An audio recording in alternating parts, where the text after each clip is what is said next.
శ్రీశైలంలో ఆదిశంకరాచార్యులు భారతదేశ పర్యటన చేస్తూ అక్కడికి వెళ్ళి ఆయన తపస్సమాధిలో ఉండి ధ్యానం చేసి అక్కడ శివపార్వతుల యొక్క దర్శనం చేసుకొని అక్కడ రచించారు ఈ శివానంద. దీనికి సాక్ష్యంగా మనకి ఈ శివానంద లహరిలోనే మధ్యలో ఉండే 2 శ్లోకాల్లో ఆయన శివానంద శ్రీశైలం గురించి వర్ణిస్తారు. దానివల్ల మనకు అర్థమైపోయింది ఒకవేళ ఆయన అక్కడ కూర్చొని రచించలేదు అనడానికి ఏం లేదు, సాక్ష్యం ఉంది.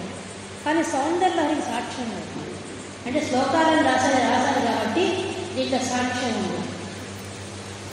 అక్కడ ఆయన రచించేటప్పుడు శివపార్వతులు వచ్చి ఆయన అక్కడ ఉండే దేవాలయం పైన శిఖరం మీద వాళ్ళిద్దరి యొక్క దర్శనం ఆయనకైంది. మనతో శ్రీశైలంలో చెప్పేది ఏంటంటే శివపార్వతులు ఎప్పుడూ అక్కడ సంచరిస్తూ ఉంటారు సాయంత్రం పూట అని చెప్తుంటారు. అలా దర్శనం చేసుకొని రచించారు. మనకి చంద్రశేఖర పరమాచార్య గారు చెప్పారు ఈ విషయం. ఆయన కూడా దర్శనం చేసుకొని ఎక్కడ ఆదిశంకరాచార్య కూర్చొని రచించాడో అక్కడ ఇప్పుడు మనకి ఆదిశంకరాచార్య యొక్క విగ్రహం కూడా పెట్టారు శ్రీశైలంలో. పాలధార పంచదార దగ్గర ఆయన విగ్రహం కూడా పెట్టున్నారు. కాబట్టి ఆయన కూడా పరమాచార్య గారు నేను ఇక్కడే కదా ఆదిశంకరాచార్య గారు చూసింది కాబట్టి నేను ఇక్కడే ఉంటాను కూర్చున్నారని, నేను ఇక్కడే ఉండి నేను తపస్సు చేసుకుంటానంటే శిష్యులంతా ఒప్పుకోలేదు. ఆయన వల్ల ఎంతో లోకోపకారం జరగాలి కాబట్టి ఆయన బతిలాడి తీసుకొచ్చారు. ఇక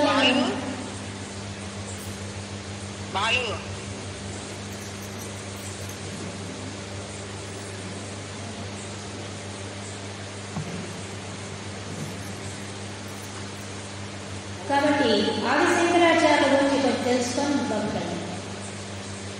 ఆదిశంకరాచార్య గారు వచ్చేసి మనకి నేను చాలా వరకు చెప్పేస్తున్నాను ఆయన గురించి. ఇంకా కొంచెం ఆయన ఈ అవైదిక మతాలన్నీ ఉన్నాయి మన భారతదేశం, వాటన్నిటినీ ఖండించాడు.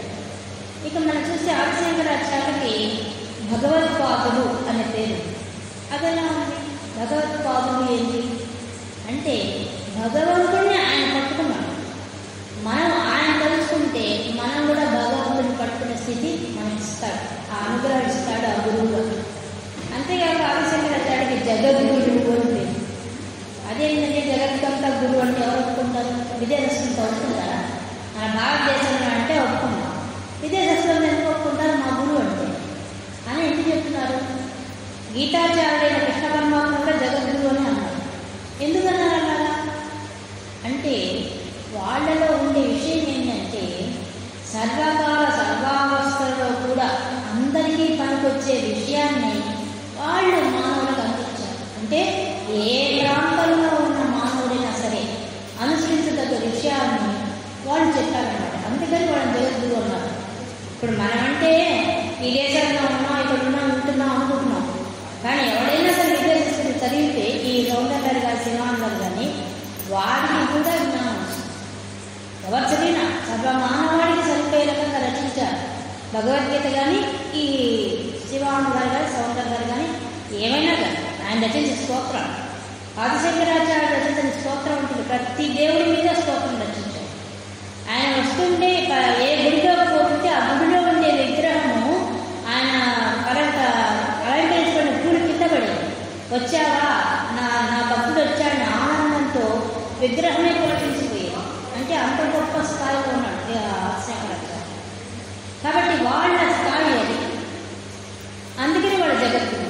అంటే ఎక్కడికైనా ఏ ప్రాంతంలో ఉన్నవాడైనా సరే తరించవచ్చు.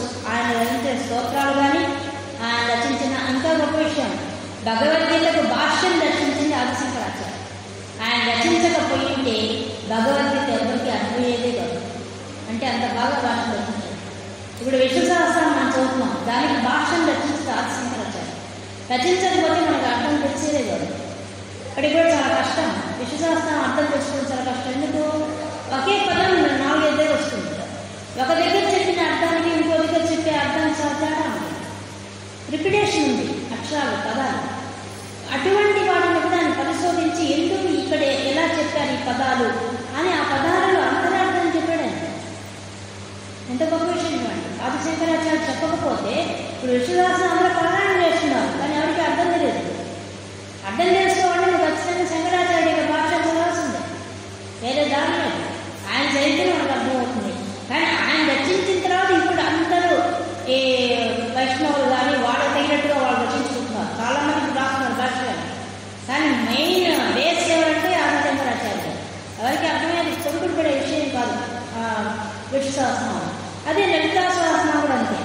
కానీ లలితా సహస్రం ఆయన అనుకున్నప్పుడల్లా ఏమైంది, శిష్యుల్ని పిలిచి లలితా సహస్రం తీసుకోరండి అన్నప్పుడల్లా వాళ్ళు విష్ణు సహస్రం తెచ్చారు. అప్పుడు ఆయనకి అర్థమయ్యేది, ఓ ఆ విష్ణుమూర్తి కోరుకుంటున్నాడు నేను విష్ణు సహస్రాన్ని భాష్యం రాయాలని అని ఆయనకు అర్థమయ్యేది. అర్థమైతే దాన్ని భాషను రచించాడు. కానీ ఆ కొరత ఉండిపోయింది. లలితా సహస్రాన్ని నేను భాష్యం రాయాలని బాధ ఉండిపోయింది. ఆయన ఏం చేశాడు, సౌందర్యంలో రచించాడు. సౌందర్యంలో ఏముంది, ప్రతి శ్లోకము లలితా సహస్రంతో నింపుంది. లలితా సహస్రం ఏ పదాలు ఉన్నాయో మాస్టర్స్ పిరమిడ్ లోపల 2 స్కూటర్లు పెట్టున్నారండి. అవి 2 తీసేసేయాలండి. ఇప్పుడు అక్కడ అడుగుతున్నారు, అది అవసరం. లోపల ఎవరు పెట్టున్నారు 2 స్కూటర్లు, వెళ్ళి వాళ్ళ స్కూటర్లు వాళ్ళు తీసేసేయండి. కాబట్టి లలితా సహస్రానికి భాష్యము ఆయన ఆ విధంగా ఆయన కోరికను అలా తీర్చుకున్నాడు. మనం సౌందర్యాలు మీరు విన్నారు కదండి, నేను ఒక శ్లోకం ఎగ్జాంపుల్ చెప్తున్నాను. ఆ శ్లోకంలో ఇంకా మీరు లలితా సహస్రాల విషయాన్ని కూడా ఉన్నాయి. పుణ్యలభ్య హరి బ్రహ్మేంద్ర సేవిత, అవన్నీ మన లలితా సహస్రాల పదం. వాటికి భాష్యము సౌందర్యం. అది గొప్ప విషయం. అంటే ఆయన కోరికను అలా తీర్చుకున్నాడు. దానివల్ల ఏమైపోయింది, మనకి ఇంకా విపులంగా లలితా సహస్రం అయితే ఏమవుతుంది, దాంట్లో రహస్యనామం ఉంది, రహస్య నిగూఢమైన అర్థం. కానీ ఇప్పుడు ఈ సౌందర్య చైతన్యం మనకు అంతా ఆయన అరటి పండు ఒలిచిపెట్టినట్టుగా లోపల విషయాన్ని చెప్పేసి ఈజీగా మనం ఇది చదివే లలితా సహస్రం అయితే ఈజీగా అర్థమైపోతుంది, భావం అర్థమైపోతుంది చదివాడు. అలా రచించాడు. అంటే ఇటువంటి చిన్న చిన్న స్తోత్రాలు అనుకుంటున్నాం, వ్యాస స్తోత్రాలు అవన్నీ. కానీ వాటిని కూడా భాష ఆయన చెప్పబట్టి మనకు అనుకూలమైంది. అలాగే ఉపనిషత్తులు చాలా కష్టం, వేదాంతం ఎక్కువ ఉంటుంది. అటువంటిది 10 ఉపనిషత్తులకు ఆయన భాషను రచించాడు. అలాగే బ్రహ్మసూత్రాలకు భాషను రచించాడు. బ్రహ్మసూత్రాలు చాలా కష్టం, వాటికి భాషను రచించాడు. వాటికి భాషను రచించే ముందు వ్యాసుడు ఆయన పరీక్షించాడు. అది కూడా ఎట్లా 8 రోజులు ఆయన సామాన్య బ్రాహ్మణ వేషం వచ్చి 8 రోజులు వాదనకు దిగారు ఆదిశంకరాచార్య. వారం రోజులు 8 రోజులు వాదన చేసుకుంటే ఆయన కనుక్కోలేదు. ఆయన అనుకుంటే కనుక్కో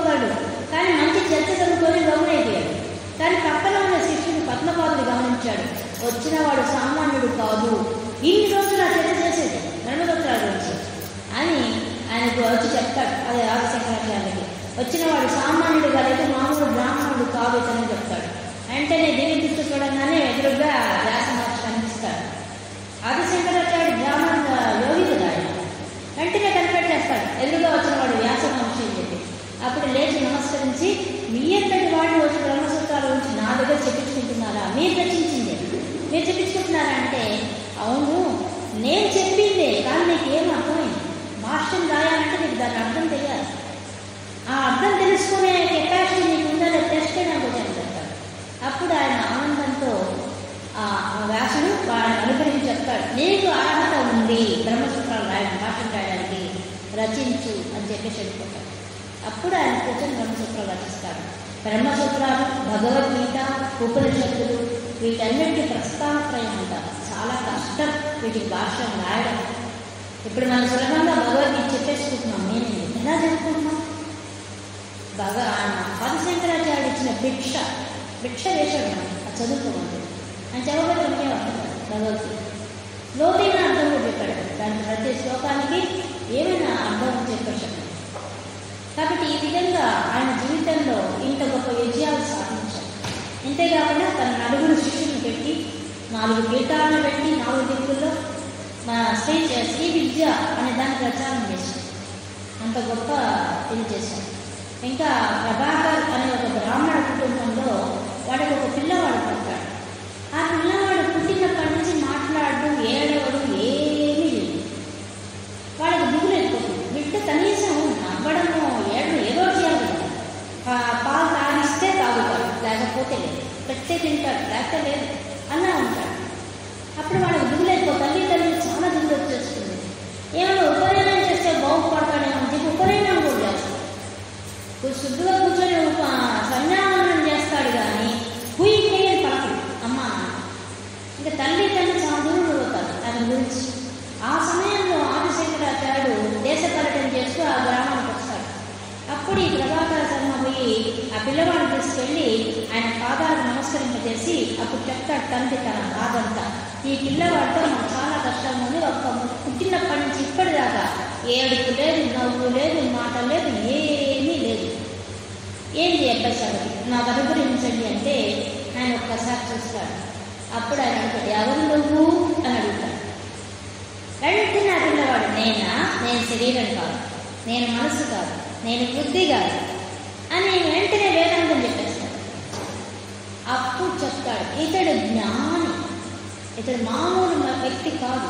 ఇతడి పూర్వజన్మలో ఎంతో పుణ్యం సంపాదించుకొని ఎంతో తపశక్తి ఉంది, జ్ఞాన శక్తి ఉన్నది. అందువల్ల జన్మ ఎత్తాడు. కానీ పూర్వజన్మ సంస్కారం అంతా ఆ వేదాంత విద్యంతా ఆయన నిగుడీకృతం ఉండాలి. అందువల్ల అతను ప్రపంచ విషయాన్ని పట్టించుకోవడం లేదు. ప్రపంచంలో ఎలా ఉండాలో అలా ఉండడం లేదు. అతడు ప్రపంచానికి అతీతమైనవాడు. కాబట్టి ఇతన్ని నాకు ఇచ్చేసేయండి, మీరేం చేస్తుంటారు కదా, నాకు ఇచ్చేయండి, ఇతను గొప్పవాడిని చేస్తాడు. అప్పుడు అతను మాట్లాడిన మాటలను బట్టి అతనికి పేరు పెడతాడు ఆదిశంకరాచార్య అని. హస్తామలకాచార్య అని పెడతాడు. హస్తం అంటే చెయ్యి, చేతిలో ఆమలకం అంటే ఉసిరికాయ, చేతిలో ఉసిరికాయలాగా వేదాంత విద్య మోసంలో చెప్పేశాడు. అందుకని అతనికి ఆ పేరు పెట్టి అతన్ని శిష్యుడిగా చేసుకొని అతని ద్వారా ధర్మ ప్రచారం చేయిస్తాడు. అవైదిక మతాలనంతా అణిచివేస్తాడు. అంటే ఆ పిల్లవాడు చూడండి, అతనిలో ఏ టాలెంట్ ఉందో దాన్ని ఇంప్రూవ్ చేశాడు. అంత గొప్పవాడు ఆదిశంకరాచార్య. అలాగే గిరి అనే ఒక శిష్యుడు ఉంటాడు. ఆ శిష్యుడు కూడా కొంచెం మందబుద్ధి అన్నమాట. అతను వెంటనే చెప్పింది అర్థం కాదు. ఆదిశంకరాచార్యుడు రోజు 10,000 మంది శిష్యులకు పాఠాలు చెప్పాడు, బోధించాడు రోజు. కానీ ఈ పిల్లవాడు మాత్రం ఆ గురువు గారికి గుడ్డలు పుట్టాడు, స్నానాలు పుట్టి అన్నిటి మోసుకోపోతాడు, ఆయనకు అన్ని సేవలు చేస్తాడు. కానీ ఆ పిల్లవాడు ఎప్పుడు చదువు వినడానికి ఇంట్రెస్ట్ ఉండేవాడు కాదు. ఎందుకంటే అర్థం కాదనమాట. అప్పుడు మిగతా పిల్లగారంతా ఆయన హేళన చేస్తుంటారు, ఈ గిరికి ఏం రావు మొద్దోడు అని అందరు ఎక్కిరిస్తుంటారు. కానీ ఆ విషయం శంకరాచార్యుడు తెలియదు. వీళ్ళంతా ఎక్కిరిస్తుంటే ఆయన గమనించాల్సిన అవసరం ఉంది. ఆయన ఎప్పుడు తక్కువ దీక్షలో ఉంటాడు కదా. కానీ ఒకరోజు ఆయన ఏదో పాఠం చెప్తూ ఆ గిరి జవాబు చెప్పు అనగానే వెంటనే పిల్లగాడు, గిరి ఇక్కడ ఎందుకుంటాడు, అక్కడ మీ ఇద్దరు దూరుతున్నాడు అని చెప్తాడు. వెంటనే ఆదిశంకరాచార్యుడు చూస్తాడు. చూడంగానే అతను బయట శుభ్రంగా గురువు గారి గుడ్డలు ఉతికి ఆడేస్తూ ఉంటాడు. అప్పుడు చూస్తాడు, ఓ ఇతడు గురు భక్తి ఉంది ఇతనికి అని చెప్పి అతన్ని పిలిచి ఒక్క చూపు కూడా చూస్తాడు. అంతే, ఎవ్వరికి మిగతా విద్యార్థులకంతా లేని విద్య మొత్తం వచ్చేస్తుంది. అంత గొప్ప విద్యను గురువు కటాక్షిస్తాడు. గురువు కటాక్షం అంటే అలా ఉంటుంది. ధ్యాన స్థితిలో వెళ్ళే వాళ్ళకి ఈ అద్భుతమైన శక్తి వస్తుంది. ఇతరులకు కూడా దేవుడు భగవంతుణ్ణి ఆశ్రయించిన, అందుకే భగవత్పాదులు అన్నారు, భగవంతుణ్ణి ఆశ్రయించిన వాడు ఇతరులకు ఆశ్రయం ఇవ్వగలిగేంత స్థితిలో ఉంటాడు. అది ఆ ధ్యాన స్థితిలో గొప్పతనం. కాబట్టి అటువంటి వాడు కాబట్టి ఆదిశంకరాచార్యుడు అతనికి వెంటనే అన్ని విద్యలు ఇవ్వగానే అతడు తోటలో ఉత్తమైన దాంట్లో తోటక అష్టకం ఒక అష్టకం 8 స్టాండర్స్ దాన్ని పాడతాడు. వెంటనే పాడతాడు. అది వినంగానే మిగతా శిష్యులు ఆశ్చర్యపోతారు. ఎందువల్లంటే అది చాలా టఫ్. అంత టఫ్గా ఉండే ఉత్తరంలో అతను అష్టకం చెప్పాడు. అంటే ఎంత జ్ఞానం ఉంటే చెప్పాడు అతను. అంత జ్ఞానాన్ని గురువు కటాక్షంతో పొందాడు అనమాట. పొంది అతన్ని కూడా తన పీఠంలో కూర్చోబెట్టి అతని ద్వారా కూడా ధర్మ ప్రచారం చేయించాడు ఆదిశంకరాచార్య. అది ఆయన గొప్పతనం. ఎటువంటి వాళ్ళకు అర్హతను బట్టి వాళ్ళకు అన్ని ఇవ్వడం ఆదిశంకరాచార్య యొక్క లక్ష్యం. ఈ విధంగా వాళ్ళకి ఆదిశంకరాచార్యుడు చెప్పుకుంటుంటే ఆయన జీవిత చరిత్ర చాలా గొప్పదండి. ధ్యానంలో కానీ యోగంలో కానీ అన్నింటిలో కూడా ఆయనకు 64 విద్యలు వచ్చు. 1 కాదు 2 కాదు, 64 విద్యలు వచ్చు. అది కూడా చాలా తక్కువ వయసులో నేర్చుకున్నాడు. ఇప్పుడు మన వాళ్ళు ఈ 100 శ్లోకాలు ఉండే శివాంతాన్ని నేర్చుకోవాలంటే 100 రోజులు పడుతుంది. అర్థంతో సహా తెలుసుకోవాలి. కానీ ఆదిశంకరాచార్యకి 64 విద్యలు 64 రోజుల్లో వచ్చేసింది. అలా వచ్చిన వాడే కృష్ణ పరమాత్మ. ఆయన కూడా 64 రోజుల్లో 64 విద్యలు వచ్చాయి. కృష్ణ పరమాత్మకు అసలు స్కూల్ కోసం గురుకులాల కోసం అవసరం లేదు. కానీ ఆయన పోయిన ధర్మంగా మానవుడు పుట్టాడు పోయాడు. పోతే ఆయన గురువుగారు ఆశ్చర్యపోయారు. ఒక రోజులో ఒక విద్య నేర్చుకున్నారు. 64 విద్యలు 64 రోజులు వచ్చేసాయి కృష్ణ పరమాత్మ.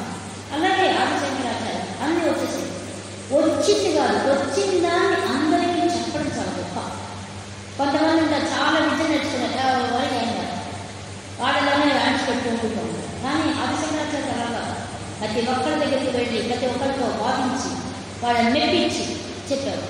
అది ఆయన దగ్గర. అదే కాదు తన శిష్యులు కూడా తయారు చేశారు. తన దగ్గర జ్ఞానాన్ని తన శిష్యులకు ఇచ్చి వాళ్ళలో ప్రోత్సహించి వాళ్ళ ద్వారా ప్రచారం చేయించాడు. అది ఆదిశంకరాచార్య. ఈ విధంగా మన ఆదిశంకరాచార్య చెప్పుకుంటూ చాలా ఉంటుంది. మన శివానందాన్ని అడుగుతారు. శివ ఆనంద లహరి పేరు పెట్టింది. శివ ఆనంద లహరి అని పేరు పెట్టారు. అంటే అర్థం ఏంటి? ఎందుకు పెట్టారు ఆ పేరు? అప్పుడు టైటిల్ దగ్గర నుంచి వెళ్ళాలి. ఏ విషయం తెలుసుకోవాలన్నా ఫుల్ అసలు ఆ కావ్యానికి ఆ పేరు ఎందుకు పెట్టాడు? అక్కడి నుంచి మొదలెట్టి నేర్చుకోవాలి. శివుడు అంటే మంగళం కలిగించేవాడు, శుభాన్ని కలిగించేవాడు. అటువంటి శివుడు అప్పుడు ఎలా ఉన్నాడ? ఆనందంతో ఉన్నాడు. ఆనందంతో అది ఎలా ఉంది? ఆనందం లహరి ప్రవాహంలాగా ఉంది. ఆ ఆనందం ఎలా ఉంది? ఒక ప్రవాహంలాగా ఉంది. ఒక అలపోతే అల కూడా వస్తుందంట. ఒక అలపోతే ఇంకో అల వచ్చినట్టుగా సముద్రంలో ఈయన ఈ శివ ఆనంద లహరిలో మనల్ని మునకలు వేసే రకంగా రచించాడు ఈ శివానందం. అందుకని అర్థం పెట్టాడు. ఇది గొప్ప వర్షం.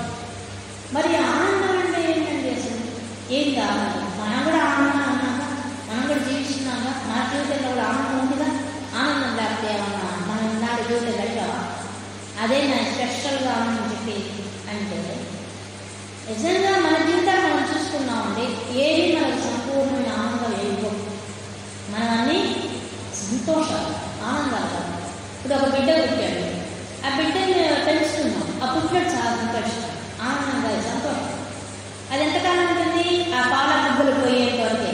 మళ్ళీ వాళ్ళు అల్లరి చేయడం మొదలు పెట్టగానే ఆ సంతోషం కాస్త పోయిందో మళ్ళీ వయసులోకి వచ్చి టీనేజ్ రాగానే వాళ్ళు విజృంభించి మగ ప్రకారాలను అందరూ ఆడపిల్లలు టీనేజ్ రాగానే అమ్మ నాన్న ఎదిరిస్తారు. ఆ ఏది లక్షణం. ఇంకా వాళ్ళు ఎంత ప్రేమించినా కూడా ఆ 3 ఏళ్ళు తల్లిదండ్రులు నమ్మకం. మరి వాళ్ళు ఎలా నమ్మకపడ్డారు కదా? సంతోషం పోయింది, దుఃఖం. ప్రపంచంలో ఏ విషయం తీసుకున్నా దాని నీడలాగా దుఃఖం ఉంటుంది, సుఖమే కన్నడలో దుఃఖం ఉంటుంది, ఖచ్చితంగా ఉంటుంది. అది లేకుండా ఏమవుతుంది? ఇప్పుడు ఈ ఫ్యానే ఉంది, మీరు కొన్ని గంటలు దానిలో కూర్చోనివ్వండి, ఏమవుతుంది?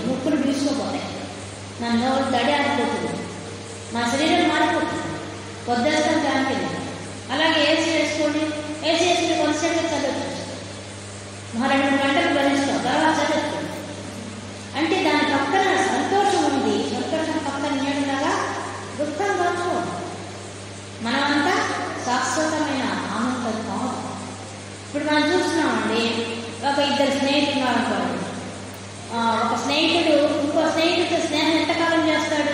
వాడిద్దరికి నచ్చినంత కాలమే. తర్వాత ఎందుకు స్నేహం పోతుంది? వాడి మధ్య ఆనందం పోయిందంటే అది విడిపోతుంది. ఆనందం లేదంటే క్యాన్సిల్, ఆ స్నేహం క్యాన్సిల్. భార్య భర్త ఉన్నారు, వాడిద్దరి మధ్య ఆనందం లేదంటే ఆ బంధం క్యాన్సిల్, విడాకులు తీసుకుంటారు గ్యారెంటీ.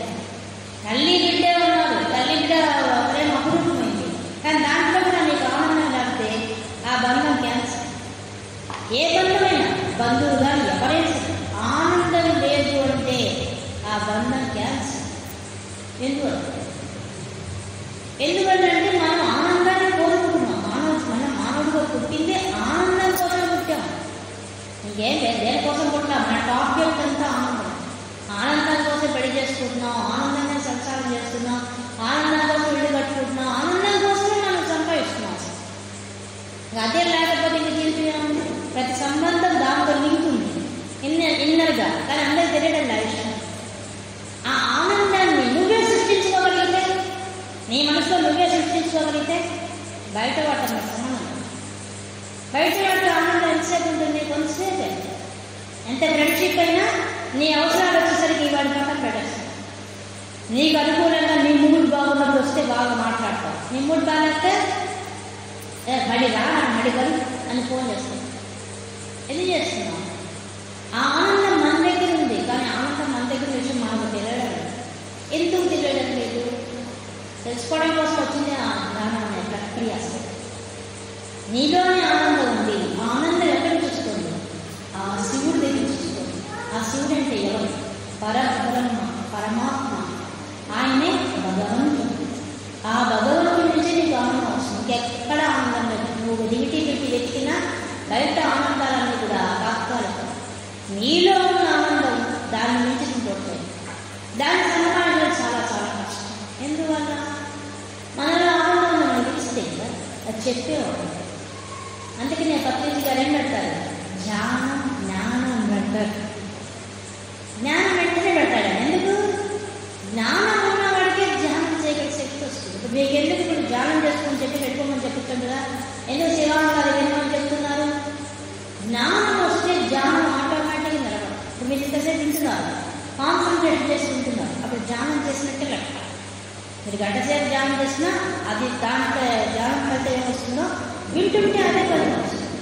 భత్రేజ్ గారు ఒక మాట అంటారు, ఏమంటే వాళ్ళు చెప్తారైనా కళ్ళకు కనురెక్కలు ఉన్నాయట, చెవులకు రెక్కలు పెట్టారు భగవంతుడు.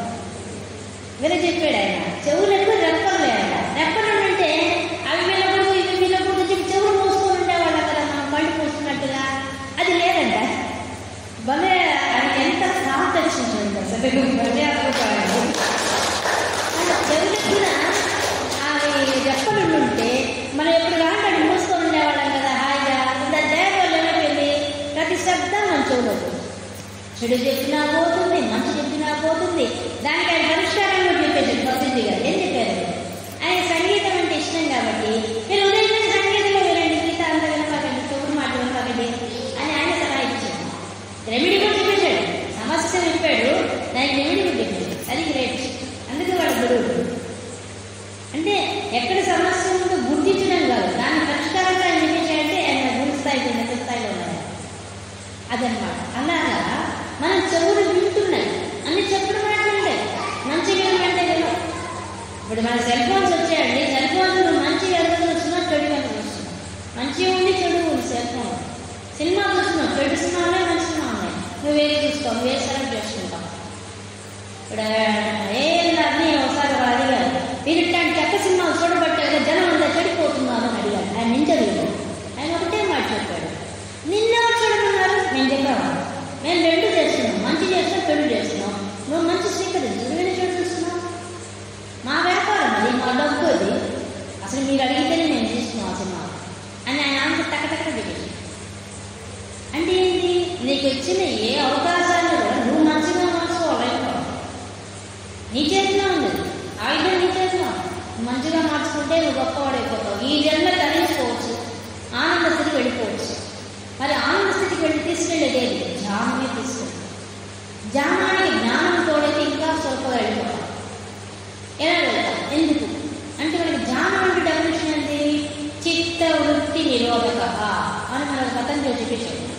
చిత్తవృత్తి నిరోధక అంటే అర్థమైంది. నువ్వు ధ్యానం చేయాలంటే నీకు అడ్డం వచ్చేది 4 ఏంటది? చిత్తం అడ్డం వస్తుంది, మనసు అడ్డం వస్తుంది, బుద్ధి అడ్డం వస్తుంది, అహంకారం అడ్డం వస్తుంది. మెయిన్ అహంకారం వస్తుంది. ఈ 4 భయంకరమైన రాక్షసులు. ఈ 4 మీరు 15 నిమిషాలు మనసులో కూర్చోవాలి. నువ్వు మనసులో నుంచి 4 తీసేయలేదు. చాలా చాలా కష్టం. వాళ్ళంటే ఆసక్తికి వెళ్ళారు కాబట్టి అదేయగలిగారు. సామాన్యులు సాధ్యమైన విషయం కాదు. కానీ సాధ్యం కాదన్నారు, కానీ అసాధ్యం ఎవరు చెప్పరా? కష్టపడితే సాధించవచ్చు. ఎలా? చిత్తం అంటే ఏంటి? మనకు 84 కోట్ల జన్మల్లో మానవ జన్మ లాస్ట్ వస్తుంది. మనకు పద్ధతి కాబట్టి చెప్తారు. మనమందరం ఒక దగ్గర కలిసామంటే అర్థమైంది మనకంతా ఆత్మ సంబంధం ఉంది. లేని ఇక్కడ కూర్చోలేము. పిరమిడ్లో వచ్చి కూర్చున్నామంటే మనకు వాళ్ళు మాస్టర్స్ అంతా చెప్తారు ఈ విషయం. మనకి ఎన్నో జన్మల అనుబంధం ఉంటే కానీ ఈ ప్లేస్ వచ్చి కూర్చోం. అదే కదా చెప్పేది. కాబట్టి మనకి 84 లక్షల కోట్ల జన్మల్లో మనము లాస్ట్ జన్మ మనకు మానవ జన్మ ఇస్తారు. మానవ జన్మ ఇచ్చినప్పుడు ఈ మానవ జన్మలో కూడా నీకేమి ఇచ్చారు భగవంతుడు? ఆయన చెప్పేశాడు. ఏం చెప్పేశాడు? 3 చుట్టుకొని అమ్మవారు నీకు మూలాధార చక్రంలో కూర్చో ఉంటుంది. నీకు 300 వరకు నీకు జ్ఞానం ఇవ్వబడింది. భాగం జ్ఞానం నీకు ఇవ్వలేదు. నువ్వు సంపాదించావు అంతే. నువ్వు భాగం ఎలా సంపాదించుకుంటావు? జ్ఞానంతో ధ్యానంతో సంపాదించావు. మరి సంపాదించుకోవడం మాకు అడ్డం ఉన్నాయా? ఏవి? చిత్తం అడ్డం. చిత్తం ఏం చేస్తుంది? ఎప్పుడో జరిగిపోయిన విషయాన్ని పొద్దున్నేచి మన మనసును అడగండి. ఉదయం నిద్రనైనా స్టార్ట్ చేస్తుంది. నిన్న నువ్వు వాళ్ళతో అలా మాట్లాడకుండా ఉంటే బాగుంది, లేదంటే నిన్న నువ్వు అట్లా చెప్పకుండా ఆ పాయింట్ పక్కన ఇంకో పాయింట్ పెట్టుకుంటూ బాగుంది అని మొదలు ఉదయం నిద్రలైనా స్టార్ట్ చేస్తుంది. సరే దాంట్లో కొంతసేపు చెప్తా, ఇక జరిగిపోయింది వదిలే ఇవ్వకుండా మళ్ళీ కొంతసేపు చెప్తుంది. అసలు ఈ నిన్న తిన్న ఆహారం నీకు పెట్టాలా, పొద్దున్న నువ్వేమవుతావు అని ఫ్యూచర్ గురించి అంటే జరిగిపోయిన విషయాన్ని వాదిస్తుంది, జరగబోయే విషయాన్ని భయపెడుతుంది. ఇవి 2 చేసే చిత్తమే. ఉదయం మనం భయపెడుతూ ఉంటుంది. దానికన్నా అదే వేరే పని లేదు. జ్ఞానాన్ని కూర్చో ఫస్ట్ వచ్చి చిత్తం కూర్చుంటుంది. ఎందువల్ల 84 లక్షల జన్మలు అయిపోయినాయి. ఆ జన్మల్లో ఉండే వాసనంతా చిత్తంలో కూర్చోండి.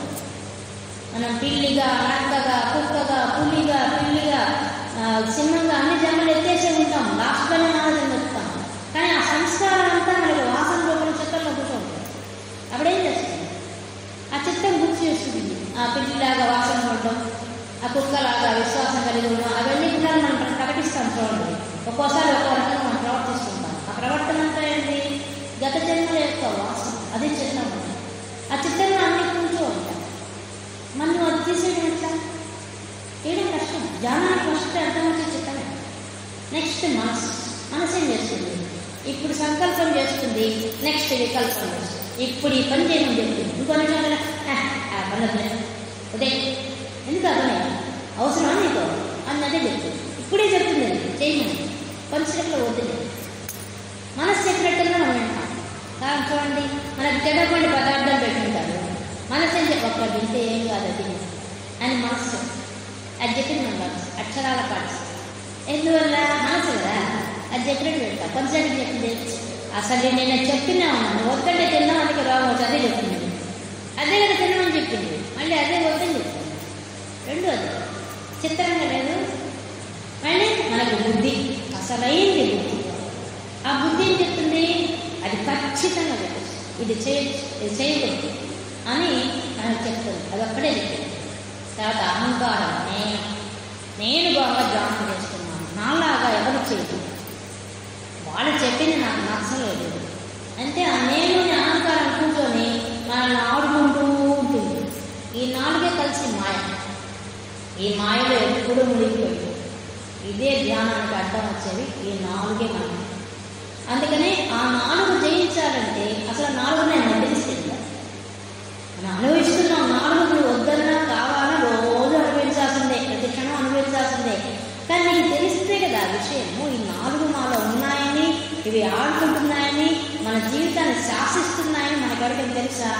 మనకు ఎవరైతే మన జీవితం గడిపేస్తుంది. ప్రతి నిమిషం గమనించుకోండి. కాబట్టి 4 మనకు రోజు ఫుట్బాల్ ఆడుకుంటారు.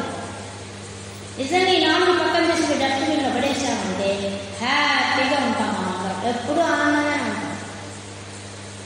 బాగా గమనించండి. వాళ్ళు అన్నారు వీళ్ళు అన్నారు, వీళ్ళు ఇట్లాంటి వాళ్ళు, వాళ్ళు అట్లాంటి వాళ్ళు అని ఇవన్నీ నేను అనేది వచ్చి నేర్చుకుంటుంది. నేను నేను నేను నాది నాది నేను నాది నేను నాది నాది అని కొట్టుకుంటుంది. దానికి కూడా మనసు యాడ్ అవుతుంది. కరెక్ట్, నువ్వు చెప్పిందే కదా, వాడంతా యాదవ్, నువ్వే గ్రేట్ అని మనసు తోడవుతుంది. కానీ బుద్ధి ఏం చెప్తుంది? షట్టప్, మాట్లాడదు. బుద్ధి లోపల ఉండేవాడే భగవంతుడు. ఆ బుద్ధి మాత్రం మైండ్ ఎంత, నీ బతికెంత, నువ్వెంత, నీ ఆయుష్ ఎంత, ఎందుకు ఈ చెత్తను ఆలోచిస్తున్న అవసరం, ప్రతి క్షణాన్ని ఆనందంగా గడపడం చెత్తవాడి గురించి ఆలోచిస్తున్నావే అని బుద్ధి. అందుకని మన గాయత్రి మాత్రం ఏం చెప్తుంది? బుద్ధిని ప్రచోదనం చేయమని చెప్పి మనం సూర్య భగవాన్ని ప్రార్థిస్తున్నాం. సూర్య భగవానుడు ఏమన్నారు? గాయత్రి మాత ఉంది. గాయత్రి మాత నీకేం చేస్తుంది? బుద్ధిని ప్రచోదనం చేస్తుంది. నీకు బుద్ధి సక్రమంగా ఉంటుంది. నీకు ఎవరన్నా బాగా మూడిగా ఉన్నారు, నేను బుద్ధి రండి అని చెప్తాను. మనసు లేదని అవ్వట్లేదు. ఎందుకు చెప్తాను? నువ్వు బుద్ధి సక్రమంగా భగవంతుడి రూపంలో ఉంటే నీకు ఆ కర్మ వచ్చింది కాదు కదా. అందుకని ప్రతి విషయం మన బుద్ధి లేదని. కాబట్టి ఈ 4 ఆడే ఆటలో నీకు బుద్ధి ఒకటే సూపర్ పవర్. ఇదొక్కటి చెప్పింది మనం ఫాలో అయ్యామా, మిగతా 3 ఫెయిల్ అయిపోతాయి, మనం సక్సెస్గా వెళ్ళిపోతాము. బుద్ధి చెప్పింది మనం బాగా బుద్ధిగా వింటే, కొంతసేపు విని కొంతసేపు అబ్బా మనసు బలి చెప్తోంది, అబ్బా వాళ్ళతో మాట్లాడదామా, వీళ్ళతో మాట్లాడదామా, వాళ్ళ గురించి చాట్లు చెప్దామా, వీళ్ళ గురించి విందామా అని మనసు చెప్పినట్టు వెళ్ళామా, మళ్ళీ గోయిలో పడ్డాడు. కానీ బుద్ధి చెప్తుంది అవన్నీ వద్దు, నీకు చాలా వాల్యుబుల్ టైం భగవంతుడు ఇచ్చాడు, ఈ వాల్యుబుల్ టైం యూజ్ చేసుకో అని అడిగి. ఇవి మనకు ఆనందానికి అడ్డం వచ్చే ఈ 4 మన జీవితం జరుగుతుంది. ప్రతి నిమిషం ప్రతి నిత్యం జరుగుతుంది. ఈ 4 జయించాలంటే జ్ఞానం కావాలి. ఆ జ్ఞానాన్ని ప్రసాదించేదే శివానంద. అది దాన్ని నీకు అనుభవంలో తీసుకొచ్చేది శివానంద. ఎలా తీసుకొస్తాడు ఆయన? ఎలా తీసుకొస్తాడంటే మన మనసు ఎలా ఆడుకుంటుందో దాని గురించి బాగా చెప్తాడు. దాన్ని ఎలా తోమాలో చెప్తాడు, మనసుని ఎలా తోమాలి అని వాళ్ళు చెప్తారు. ఈ శ్లోకాల్లో అంతా మెయిన్ పాయింట్ మనసు. నెక్స్ట్ ఆత్మార్పణ, భక్తి ఎలా ఉండాలి, ధ్యానం ఎలా చేయాలి అనే దానికి పూర్తి గైడెన్స్ ఇచ్చిన పుస్తకం ఏదైనా ఉంది అంటే శివానంద. సౌందర్యం దాంట్లో అది ఉంటే న్యాచురల్. మనం ధ్యానం చేసే ప్రక్రియ మొత్తం పెట్టేశారు ఆదిశంకరాచార్య. ఎందుకు? మనం కష్టపడకుండా సుఖంగా ధ్యానం చేసే ప్రక్రియ అంతా చెప్పేసాడు. ఈజీగా అరటిపండు వచ్చి పెట్టడానికి ఇచ్చేసాడు. మనం కానీ దాన్ని ఫాలో అయితే వెళ్ళిపోయామా, మనం ఎక్కడికో వెళ్ళిపోతాం, ఎంతో ఎత్తుకు ఎదిగిపోతాం. ఆంజనేయ స్వామి అంత ఎత్తు ఎదిగిపోతాం. అంత స్థితి మనకు వస్తుంది. అష్టసిద్ధి నవనిధికే దాత అసవర దీన జానకి మాత రామ రసాయన తుమరే పాస సదా రహో రఘుపతి కే దాస. అష్టసిద్ధులు అంటున్నాయి. ఎక్కడికి వచ్చి అష్టసిద్ధులు? ధ్యానం చేస్తూ వచ్చాయి. ఆ అష్టసిద్ధులు నీకు వస్తాయి. నీకు రావాలంటే ఈ 4 తీసేయాలి. ఈ 4 మాయ. ఈ మాయం కలిగించే మార్గం చెప్పేది శివానంద లహరి. ఆ ఆనంద లహరిని కొంచెం ఒక్కొక్క శ్లోకాన్ని చెప్తుంది. ఏం చెప్పారు? మొదటి శ్లోకం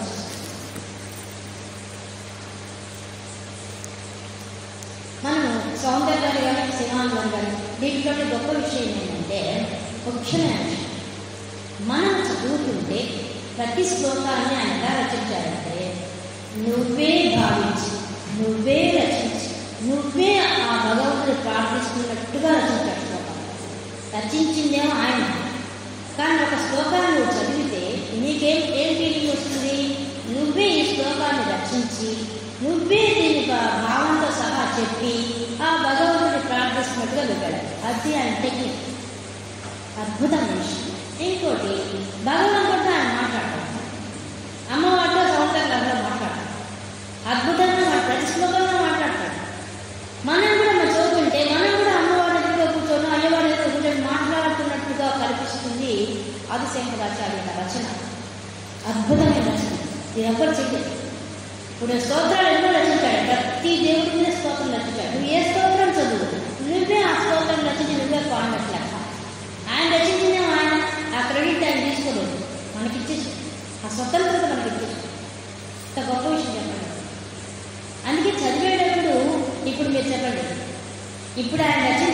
శ్లోకాలని మనం పారాయణ అని చెప్పి చదివే వాళ్ళకి, భావం తెలుసుకొని చదివే వాళ్ళకి ఎంత తేడా ఉంటుందో తెలుసా?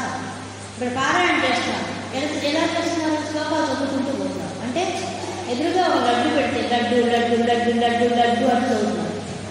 ఆ లడ్డు కొరికితే కదా దాని ఆనందం తెలిసింది, నోట్లో వేసుకుంటే తీర్థం తెలిసింది. పారాయణ అక్కడగానే ఉంది. కానీ మనం గుర్తుపెట్టుకోవాల్సిన లలితా సహస్రనామం కానీ, విష్ణు సహస్రనామం కానీ, సౌందర్యాలు కానీ నీకు భావం తెలియకుండా చదివినా కూడా ఒక ప్రయోజనం. ఏందా ప్రయోజనం? నిన్న నీకు చెప్పాను, ఈ విశ్వమంతా దైవాధీనం. అటువంటి దేవుడు మంత్రానికి లొంగుతాడు, ఇంకా దేనికి లొంగడు భగవంతుడు. ఈ విషయం మన దృష్టిని కనిపెట్టేసాడు. ఏం చేశారు? మంత్రాలు సృష్టించేశాడు. మనం సృష్టించామా? లేదు.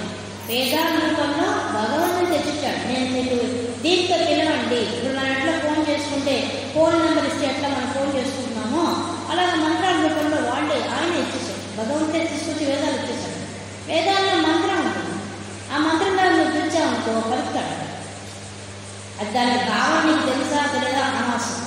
నువ్వు దాంట్లో ఆ కోడ్ భాష ఆ నెంబర్ పెట్టినట్టుగా ఒక మంత్రాన్ని కానీ పిలిస్తే ఆయన వినపడుతుంది. అమ్మవారు వినపడుతుంది. ఓ నన్ను పిలుస్తున్నారు వీళ్ళు అని వెంటనే వచ్చి మన పక్కన నిలబడతారు. నీకు తెలిస్తే చదివినా తెలియకుండా జరిగినా జరిగేది మాత్రం నీకు దాని అర్థం తెలిసినా లేదు. కానీ నువ్వు అర్థం తెలుసుకుంటే వచ్చే ప్రయోజనం అంతకన్నా ఆనందం ఎక్కువ. అది తేడా. కానీ మనకు ఋషులు ఎంత గొప్ప వాళ్ళంటే, మరి ఎందుకంటే అన్ని శ్లోకాల్లోనే రచించారు. ఎందుకు? ఏం అవసరం మనకెందుకు శ్లోకాలు? అసలు హాయిగా రోజులాగా రాసేస్తే మనం చదువుకుంటాం కదా, అలా ఎందుకు పెట్టారు వాళ్ళు? ఇంత కష్టమైన భాష ఎందుకు పెట్టారు సార్ అంటే వాళ్ళు ఎంత తెలివైన వాళ్ళు. మన ఋషులు చూడండి, వాళ్ళు చాలా కాపుమోస్ట్ వెళ్ళిపోయినారు. అంటే ఋషులను ఎప్పుడంటారు? వాళ్ళని దర్శించిన వాళ్ళని ఋషులు అంటారు, వాత్సలికులు అంటారు. వాళ్ళు దర్శించారు ఆ అమ్మవారి స్వరూపాన్ని కానీ అయ్యవారి స్వరూపాన్ని కానీ మంత్ర రూపంగా వాళ్ళు దర్శించేశారు. మంత్రం అంటే ఏం అసలు? మంత్రం అంటే ఒక్క అక్షరమే, ఒక బీజాక్షరమే. ఒక్క బీజాక్షరాన్ని చదివితే దాని లోపల అనంతమైన విషయం ఉంటుంది.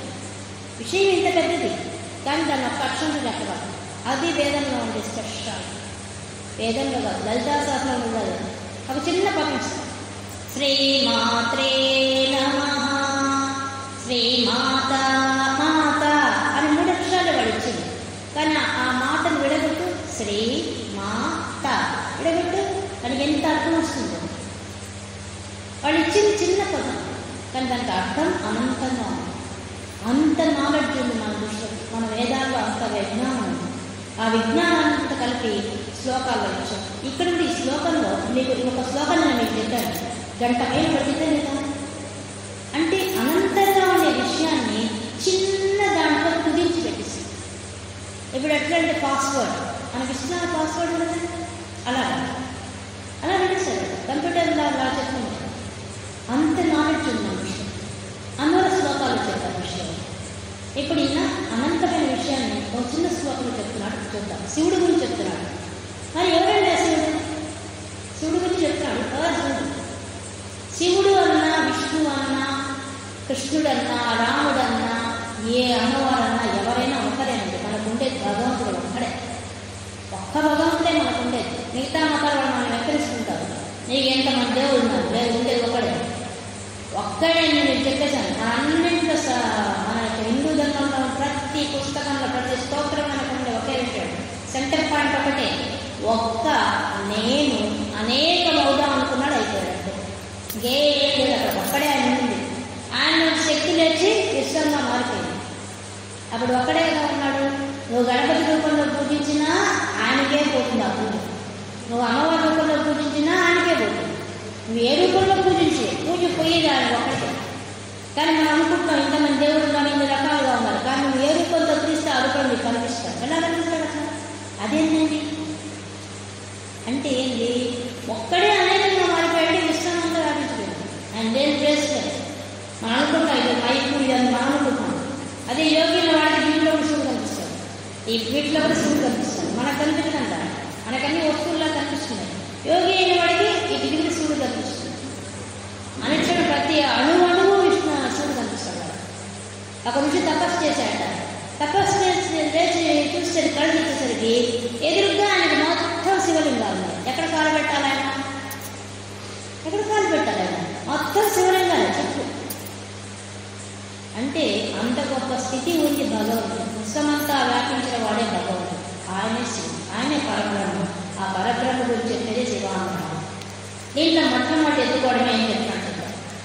కళాభ్యాం చూడాలంకృత శశికళాభ్యాం నిజతపః ఫలాభ్యాం భక్తేషు ప్రకటిత ఫలాభ్యాం భవతు మే శివాభ్యామస్తోక త్రిభువన శివాభ్యాం హృది పునః భావాభ్యామానంద స్ఫురదనుభవాభ్యాం నతిరియం. మొట్టమొదటి శ్లోకం నమస్కారం. మొట్టమొదటి శ్లోకమే నమస్కారంతో మొదలుపెట్టాడు. అంత సంస్కారం ఉంది రాజశేఖరాచార్య. మరి నమస్కారం అంటే ఏంటి? మనం అందరూ నమస్కారం పెడుతున్నాగా, దానికి ఒక అర్థం ఉంది. ఊరికే పెట్టడం లేదు. మన వాళ్ళు మన ఋషులు ఏది పెట్టినా ఈచ్ అండ్ దగ్గర పెట్టి మన ప్రతి కథలకి ఒక సైంటిఫిక్ రీజన్ ఉంది. నువ్వు ఏది చేసినా, నువ్వు దేవుడికి పూజ చేసినా, నువ్వు ఏ కదలిక కలిగినా ప్రతి దానికి సైంటిఫిక్ రీజన్ ఉంది. లేకుండా పెట్టిన మన పిచ్చోడు పెట్టాలి. నమస్కారం చెప్తున్నారు. ఎలా చెప్తారు నమస్కారం? ఇలా పెడుతున్నాం నమస్కారం. ఎందుకంటే ఇలా పెడతాం నమస్కారం? ఇట్లా పెట్టుకోవచ్చుగా, ఇట్లా పెట్టుకోవచ్చుగా, మన ఇష్టం కదా. ఇట్లా ఎందుకు పెట్టాలి, ఇలా ఎందుకు పెట్టమని చెప్తున్నారు? అసలు దీనికి ఒక అర్థం ఉంది.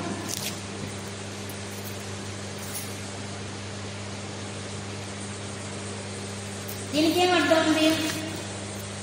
ఏమర్థం ఉందంటే, ఇప్పుడు ఫస్ట్ ఇది ముద్ర, యోగశాస్త్రంలో ఉండే ముద్ర. ఇది ముద్ర అంటే ఇప్పుడు మనకి యోగ ముద్రలు ఉంటాయన్నమాట. ఆ ముద్రలు వేస్తే నీకేమవుతుంది? నీ శరీరంలో బ్లడ్ సర్క్యులేషన్ బాగా జరుగుతుంది, నీ శ్వాసక్రియ బాగా జరుగుతుంది, నీ ఆరోగ్యం బాగుంటుంది. అందుకని ఈ ముద్ర. ఈ ముద్రలో కూడా ఈ నమస్కారం చాలా అర్థం. ఏమర్థం ఉంది? నమస్కారం ఇలా పెడతా, ఇలా ఎందుకు పెట్టాలి అసలు? ఇలా ఎందుకు పెట్టమని చెప్తున్నారు వాళ్ళు అంటే, ఈ భూమి మీద మన మనిషి ఉన్న వాడికి రెండే ఉండేది, నేను నాది. ఈ రెండే ఉండేది. కాబట్టి ఏం చెప్తున్నాం మనం? నాది కాదు, ఈ దేహం నాది కాదు, పరమాత్మ నువ్వు ఇచ్చిన భిక్ష అని భగవంతుడు నమస్కారం పెడుతున్నాడు. చూడండి నమస్కారానికి ఎంత అర్థం ఉంది. ఇంకా అర్థం ఉందండి. మనకు మన దేహం పనిచేయాలంటే పంచ జ్ఞానేంద్రియాలు, పంచ కర్మేంద్రియాలు పనిచేయాలి. అలాగా ఈ పంచ జ్ఞానేంద్రియాలు, పంచ కర్మేంద్రియాలు నువ్వు ఇచ్చిన భిక్ష మహానుభావ, నీకు నమస్కారం అని మనం మనస్ఫూర్తిగా మన నోట్లో చెప్పడం ఈ విషయాన్ని యాక్షన్తో చెప్తున్నాం. అంటే ఇంత పెద్ద అర్థాన్ని మనం చెప్పలేమని చెప్పేసి మన వాళ్ళు ఏం చేశారు? తెలియక ఈ ముద్ర పెట్టేసి. నిజానికి నువ్వు పెట్టేటప్పుడు ఈ భావాన్ని మనసులో రావాలి. స్వామి నాకు ఈ దేహాన్ని ప్రసాదించావా? నా చెవులు పనిచేస్తాయి, నా కళ్ళు పనిచేస్తాయి, నా ముక్కు పనిచేస్తుంది, నా నాలుక పనిచేస్తోంది, నా చర్మం పనిచేస్తోంది, అంత శక్తి ఇచ్చావా భగవంతానికి నమస్కారం. అవి లేకపోతే మనం ఏం పని చేస్తాం? వదిలేసి అవి లేకపోతే పని చేయలేదా? నా కాళ్ళు ఇచ్చావు, నా చేతులు ఇచ్చావు, మలమూత్రాలు ఇచ్చావు, వాక్ ఇచ్చావు, కర్మేంద్రియాలు ఇవి పని చేస్తేనే కదా నువ్వు జీవితం దొరుకుతుంది. అవి ఇచ్చిన దానికి నువ్వేం చెప్పాలి? థ్యాంక్స్ చెప్పద్దా కనీసం? పక్కనుండే వాడు ఏదైనా హెల్ప్ చేస్తే థ్యాంక్స్ అంటామే. భగవంతుడు ఇంత పెద్ద మంచి శరీరం ఇచ్చి దీంట్లో ఇంత అద్భుతమైన శక్తి పెడితే ఆయన నమస్కారం పెట్టాలా కదా?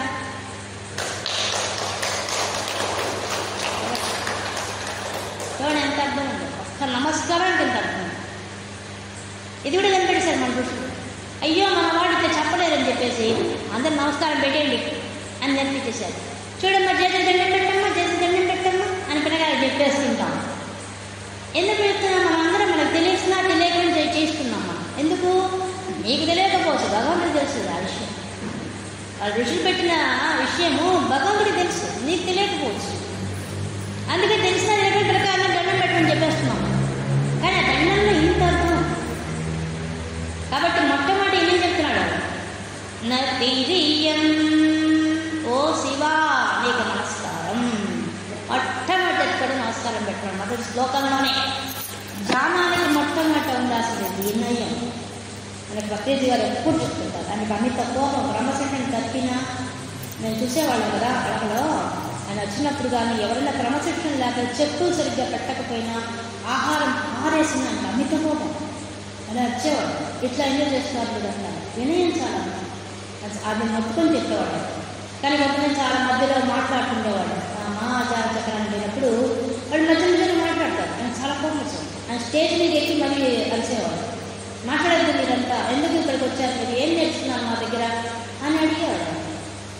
నేను ధ్యాన చక్రాలు వెళ్ళి చూశాను కాబట్టి చెప్తాను. కాబట్టి మొట్టమొదట ఉండాల్సింది భగవంతుడి దగ్గర వినయం. ఆ వినయం నేను నమస్కారం పెట్టినే వస్తాను. ఇప్పుడు ఈ కిందకు నేను కూర్చున్న మొట్టమొదటి నమస్కారం ఎందుకు పెట్టాను? నీకు పెట్టాను, భగవంతుడికి పెట్టాను. ఎందుకు? మనం ఇంకో విషయం అప్పుడు మీరు అడగచ్చు, నాకెందుకు నమస్కారం పెడుతున్నారు, మనుషులకు ఎందుకు నమస్కారం పెట్టుకుంటున్నాం? కనుక వెంటనే అడుగుతారు, దేవుడికి పెట్టడమో బాగుంది, మా పెద్దవాళ్ళ పెట్టడం చెప్తున్నారు ఎందుకు అని అడుగుతారు. అంటే ఆత్మస్వరూపంగా ప్రతి వాడిలో ఉండేది భగవంతుడే, ఇంకేది భగవంతుడే. ఆ విషయాల్లో మన దృష్టి కనిపెట్టి పెద్దవాళ్ళని నమస్కారం పెట్టడం చేసేసి తెలియదు. మన వాళ్ళకి మన వేదనలో ఉండే గొప్ప విషయం ఏంటంటే ఇంత సంస్కారం ఉంది మన వాళ్ళకి. ఒక చిన్న కదలికలో కూడా చాలా నిగూఢంగా అర్థం పెట్టి మనకు అలవాటు చేస్తారు. మన నిత్య జీవితంలో మనకు అలవాటు చేస్తారు. అది వాళ్ళ సంస్కారం. ఎప్పుడో ఒక దగ్గర వేస్తారు, ఎందుకు నమస్కారం పెట్టాలి అసలు అని అడుగుతాడు. వాళ్ళు తెలియని వాళ్ళు అడుగుతారు. అప్పుడు మన బుర్ర పనిచేస్తారు. ఎందుకు పెట్టండి ఆ నమస్కారం? అసలు ఎందుకు విగ్రహం పెట్టారు మన ఇంట్లో, మనం ఎందుకు గంట కొడుతున్నాం, మనం ఎందుకు ఆరాధిస్తున్నాం అని ప్రకారం అడుగుతారు. ప్రకారం అడగరా? గడపకు పశువులను పెట్టి అడుగుతారు, ఎందుకు కూర్చున్నాం? చాలా బాగా అడుగుతారు. ఇక్కడ ప్రకారం చాలా ఇంటెలిజెన్స్. వీటన్నిటికీ నేను ఆశయండి మనం వేరే చదివితే కదా మనం తెలిస్తే కదా, మనకే తెలియదు. నమస్కారం అంటే అర్థం తెలియని గడిపేశారు. మనం తెలిస్తే వాళ్ళు చెప్తారు. దీనికోసం పరిశోధన చేయాలి. ఎక్కడెక్కడ ఉంటాయి విషయాలు మనం తెలుసుకోవాలి. ఏం చెప్పారు వేదం కోసం, ఏముంది దీంట్లో, ఎందుకు ఒక విగ్రహాన్ని పెట్టి పూజ చేస్తున్నాం, ఎందుకు చేస్తున్నాం పూజ? విగ్రహం అంటే అర్థం ఏంటి? విశేషంగా గ్రహించేది. ఆ పదంలోనే ఉంది అర్థం. విగ్రహం పెట్టి పూజ చేయమని చెప్తున్నారు, ఎందుకు పెట్టమని చెప్పారు? ఇప్పుడు ఇన్ని విగ్రహాలు పెట్టారు కదా, వీటన్నిటి చూసి మనం ఏమంటున్నాం? కొంతసేపు ఒక రూపాన్ని చూసి మనకేమనిపిస్తుంది? వాళ్ళ గొప్పతనం మనకు తెలిసి ఉంటే తలుచుకొని బాబా ఏ జీవితం గడిపారా నాయన, వీళ్ళ జీవితం ధన్యం అని వాళ్ళ గురించి థింక్ చేస్తాం. వాళ్ళ అడుగులో మనం అడుగు వేయడానికి ప్రయత్నిస్తాం. అంతేనా? కాబట్టి చేస్తే అదే. నెక్స్ట్ జ్ఞానంతో ఆలోచిస్తాం. అసలు ఎందుకు వీళ్ళంతా ఎందుకు కూర్చున్నారు ఇక్కడ, మనం ఎందుకు అట్లా ఫోటోలో లేనా, మనం ఎప్పుడు దాంట్లో ఎక్కేది, వీళ్ళంతా ఎక్కి కూర్చోవాలి, వీళ్ళతో మనకి తేడా ఏంటి అని థింక్ చేసే కొద్ది ఏమైపోతుంది, ఆలోచన చేసే కొద్ది ఏమవుతుంది, మనం కూడా వాళ్ళ స్థాయికి వెళ్ళడానికి ట్రై చేస్తాం. అది విగ్రహంలో విగ్రహాలను ఊరికే పెట్టడమా? ఆషామాటగా ఏమి పెట్టలేదండి. ప్రతి పని ఈచ్ అండ్ ఎవ్రీ బిట్ వెనక సైన్స్ ఉంది, శాస్త్రం. ఆ శాస్త్రం తెలియకుండా మనం కాలం గడిపేస్తున్నాం అంతే, కళ్ళు మూస్తాం. కానీ మనం తెలుసుకోవాల్సిన చాలా మన సముద్రం అంతా ఉంది, మామూలుగా కూడా సముద్రం అంతా ఉంది మనం తెలుసుకోవాలి. అంత కనుక్కుందాం మన ఋషి. ఇప్పుడు ఈ శ్లోకం ఒకటి చెప్పడానికి టైం అయిపోయింది.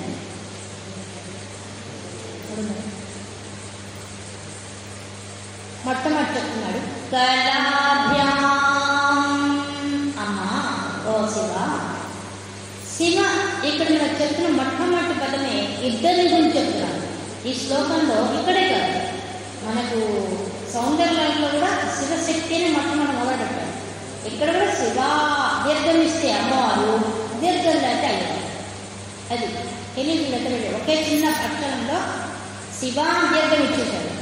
నువ్వు దాన్ని కట్ చేస్తే శివ శివ శివ ఇద్దరు కలిసే ఉన్నారు అంటే అది పక్కన పెట్టాడు. ఏమని శివాభ్యాం అని కూడా వండి పెట్టాడు. శివాభ్యాం అంటే శివుడు, శివుని యొక్క శక్తి, ఇద్దరు ఇద్దరిని కలిపే శ్లోకంలో చెప్తున్నాడు. అది గొప్ప విషయం.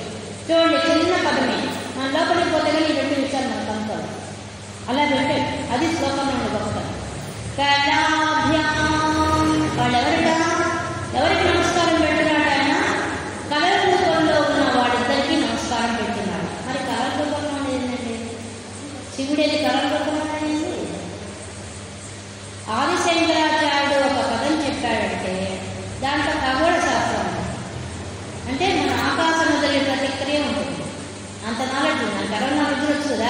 ప్రతి విషయాన్ని పెట్టి జ్యోతిష్ శాస్త్రం ఉంటుంది, సాముద్రిక శాస్త్రం ఉంటుంది, అర్థశాస్త్రం ఉంటుంది, వేదాంత శాస్త్రం ఉంటుంది, అన్ని శాస్త్రాలు కూర్చోవాలి. ఆయన ఒక్క పదం చెప్పాడు, కళాభ్యాం.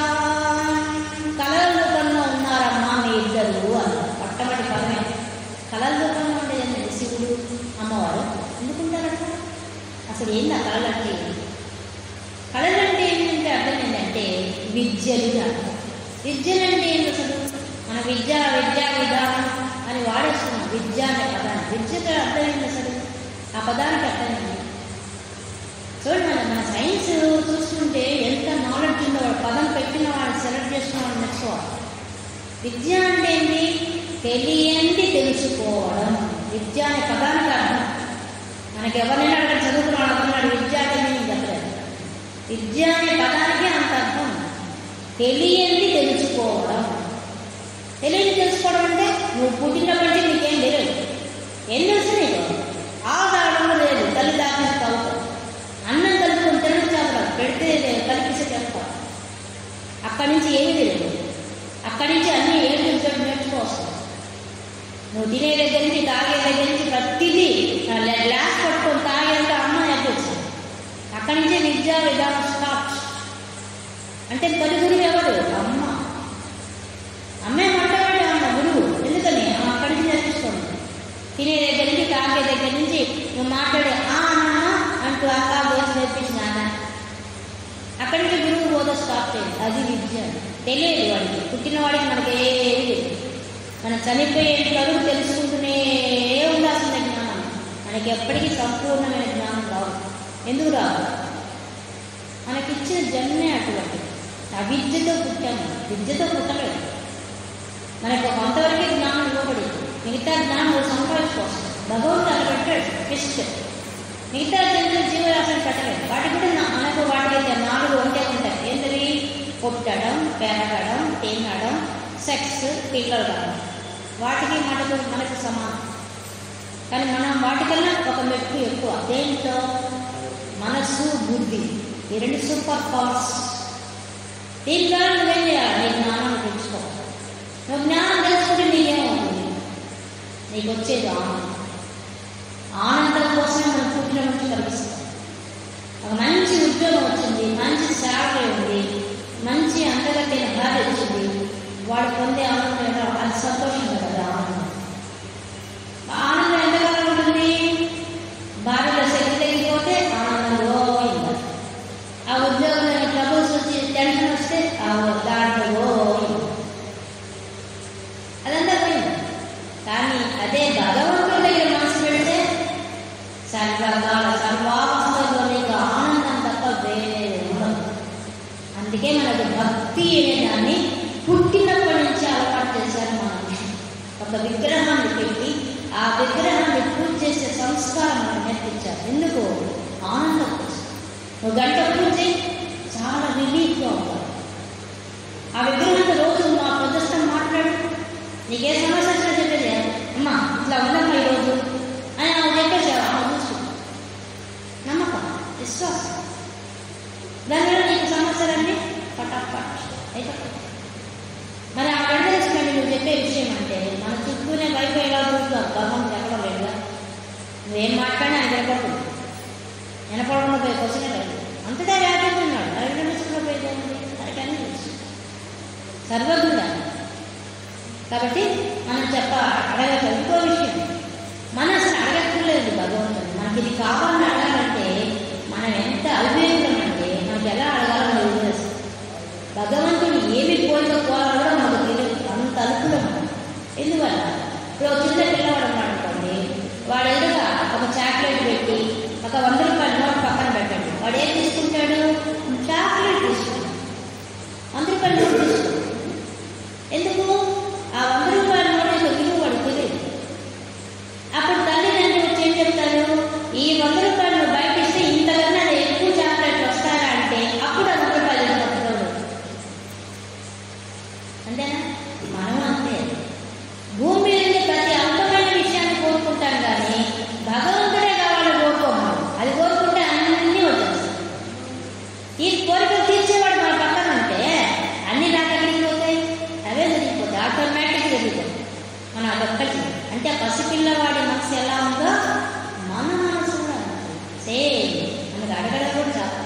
భగవంతుడు అంత అనుకూలంగా. కానీ మనం ఏదో పోయి భగవంతుడు నిలబడి కోరికలు కోరుకుంటూ అడుగుతుంటాం, దృష్టిస్తుంటాం. ఆయన నవ్వుకుంటాడు. ఇంత పెద్ద పక్క ఇంత సంపద ఉంటే ఇది వచ్చి అడుగుతాడు అని నవ్వుకుంటాడు. మనం చేతగా ఎంత కనిపిస్తాం. అందుకని మన దృష్టి ఏం చేశాడు తెలివిగా మంత్రాలు గుడ్డకు పెట్టేశాడు. ఎందుకు పోయి స్తోత్రం చేస్తున్నాం? స్తోత్రం ఎందుకు చేస్తున్నాం? భగవంతుడిని స్తోత్రాలు ఎందుకు ఇచ్చారు? మనకి లలితా సహస్రం అంతా ఎందుకు ఇచ్చారు? నీకు కావాల్సిన సకల కోరికలు దాంట్లో రోగ పర్వత దంభోళ రొచ్చుదారు కుటారిక అది నువ్వు అడుగుతావు ఎప్పుడన్నా? ఆ కోరిక నువ్వు ఎప్పటికి కావాలి దాంట్లో వాడు ఇచ్చేసాడు, స్తోత్రం ఇచ్చేసాడు. నువ్వు ఆ స్తోత్రం చేస్తే ఏమైపోతుంది? నీ కోరికలన్నీ దాంట్లో ఉన్నాయి. నువ్వు అడగలేకన్నీ వాళ్ళు అడిగేశారు. ఋషులు చేసిన గొప్ప కనికార్యం అది. ఎందుకు స్తోత్రం చేయమని చెప్పినాను మనకి? పారాయణ చేయండి, పారాయణ చేస్తున్నారు. నీకు అడగడం కూడా చేత రాదురా నాయన, అని కూడా అడిగేసిన విధానం విధిరా నాయన అని చెప్పి వాళ్ళు రాస్తారు. ఎందుకంటే ఇది సౌందర్యంగా ఉంది. ఎందుకు చూస్తున్నావు అంటే ఏం అవసరం నీకు? వంట సేపు కూర్చొని పారాయణ చేసి ఆమె చెవులు నొప్పి పుట్టవా, విసుగు పుట్టదా? నువ్వు ఉంటే కూర్చొని నా గురించి చెప్తా అనుకోదా? ప్రతి పదానికి వెనక వాళ్ళ బీజాక్షరం కూర్చో ఉంది. మన కోరికలన్నీ దాంట్లో కూర్చో ఉన్నాయి. వాళ్ళు అన్ని కొరకు ఇచ్చేస్తారు. అది మన దృష్టిలో పెట్టానే దృష్టి. మనకు తెలియకుండా కాలం నడిపిస్తుంది. ఏం చేస్తాం?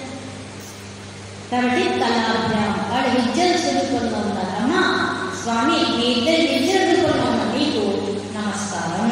ఫస్ట్ ఎత్తుకున్న పదానికి నిషేధించండి. నమస్కారం. నమస్కారం ఎందుకు చేస్తున్నాడా? అన్ని విద్యలు చదువుకున్న విధాలు తండ్రి తండ్రి అమ్మయ్య మీ ఇద్దరికి నమస్కారం. అంటే విద్య చదువుకున్న ఎలా ఉన్నారండి? నాకు తెలియదు, నేను నేర్పించుకోలేదు. ఏ విద్య చదువుకున్నామని నేను చూడలేదు. నా సైన్స్ సబ్జెక్ట్లో కానీ నా సోషల్ సబ్జెక్ట్లో కానీ శివుడు కనపడలేదు, అమ్మవారు కనపడలేదు. అదేంటండి రాజశేఖర్ అక్కడ అలా చెప్పాడు. అంటే తెలియదే, తెలుసు కాబట్టి చెప్పాడు. మేధావి 64 విద్యలు మనకి ఎవరిచ్చారు? శివుడు ఇచ్చాడు. భూమి మీద విద్య ఎలా వచ్చింది? దక్షిణామూర్తిగా వచ్చి మనకి ఇచ్చాడు. ఆయన ఇస్తే మనకి విద్యలు వచ్చాయి. కుమ్మరి చేయడం, కుండలు చేయడం, నేత విద్య ఎవరు నేర్పించాలనుకుంటున్నారు? మనకు వచ్చనుకుంటున్నారా? ఇదే దక్షిణామూర్తిగా వచ్చి ఆయన ఇచ్చాడు. మనకు అన్ని విద్యలు ఆయన ఇస్తేనే నువ్వు కుమ్మరి కమ్మరి ఏ విద్య కావాలంటే 64 విద్యలు ఇచ్చాడు. మొత్తం సంగీతం, సాహిత్యం నువ్వు సృష్టించావా? సంగీతాన్ని నువ్వు సృష్టించావా? నాట్యాన్ని ఎక్కడ నీకు నాట్యం? భరతనాట్యం నేర్పించాడు. ముందు శివుడు పెట్టుకుని పూజ చేసి దండం పెట్టి నాట్యం చేస్తారు. ఎందుకు?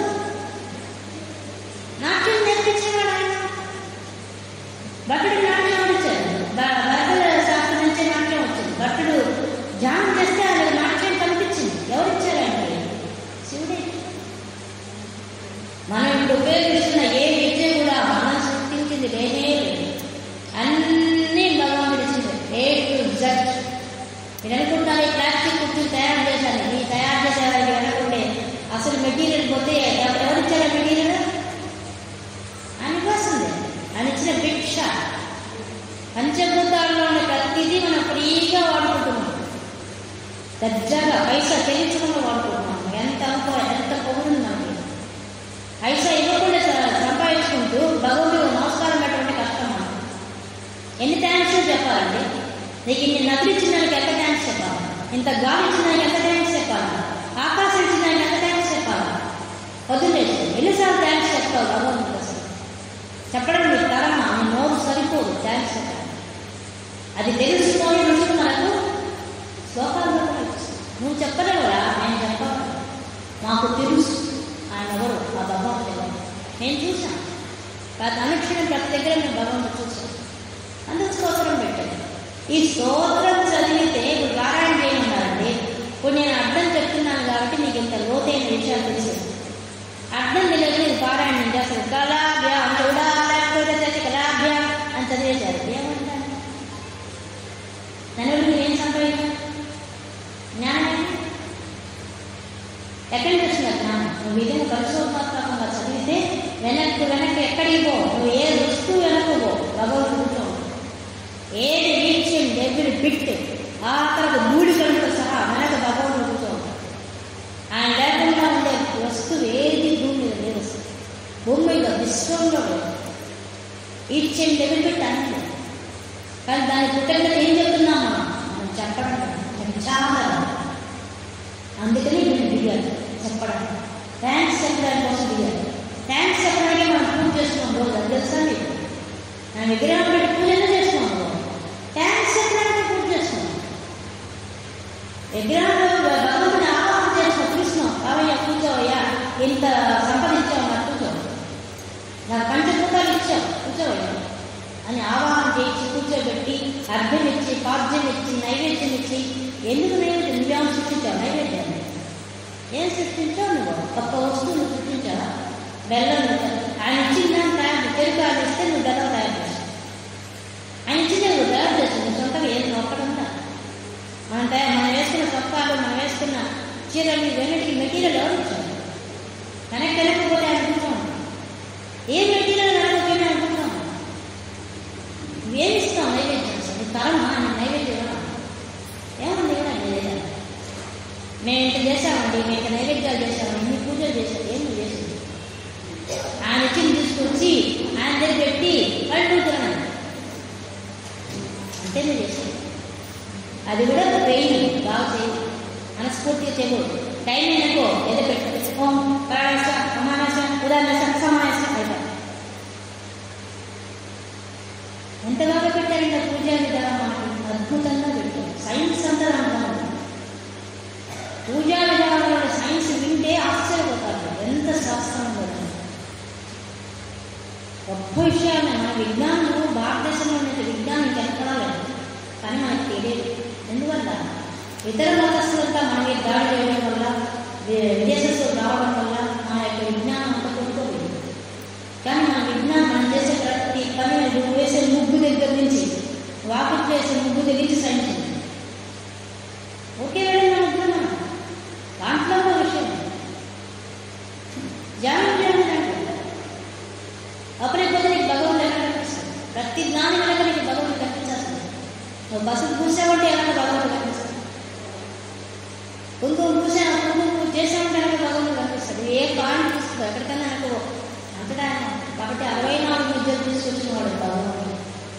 కాబట్టి మొట్టమొదటి నమస్కారం తిని పెట్టాడు, అయ్యా మాకు ఇంత విద్యను ఇచ్చావు కాబట్టి నీకు నమస్కారం. చూడండి ఎంత విద్య ఇచ్చాడు. నేను ఇంకా కొద్దిగా చెప్పాను, ఇది ఇంకో గంటకు ఎక్కడ విద్యలు కంప్లీట్ లేదు. ఎందువల్ల? సంగీతాన్ని చూసుకో, సముద్రం అంతా ఉంటుంది, నీ జీవితం సరిపో. సంగీతం నేర్చుకో. సాహిత్యం తీసుకో, నీ జీవితం సరిపో చదవడం. నీకు ఇచ్చిన అల్ప ఆయుష్లో నువ్వు చదవడానికి ఎన్ని పుస్తకాలు, ఎన్ని కోట్ల పుస్తకాలు ఉన్నాయి మన భారతదేశం. నువ్వు చదవడానికి నీ జీవితం సరిపో. సంగీతం, సాహిత్యం, చిత్రలేఖనం ఏ రంగంలో అది సముద్రం ఉంటుంది. దాంట్లో కనీసం ఒక నీటి బొట్టంత కూడా మనం సంపాదించకుండానే మన జీవితం గడిచిపోతుంది.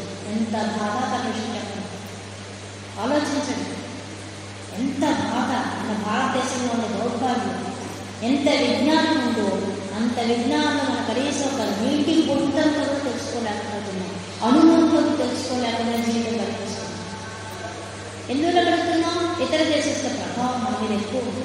మన ప్రవర్తనలో కానీ, మనం ఆడే ఆచారాల్లో కానీ ఇతరుల యొక్క ప్రభావం మన మీద పడిపోయింది. దానివల్ల మనమంతా కొట్టుకోకూడదు.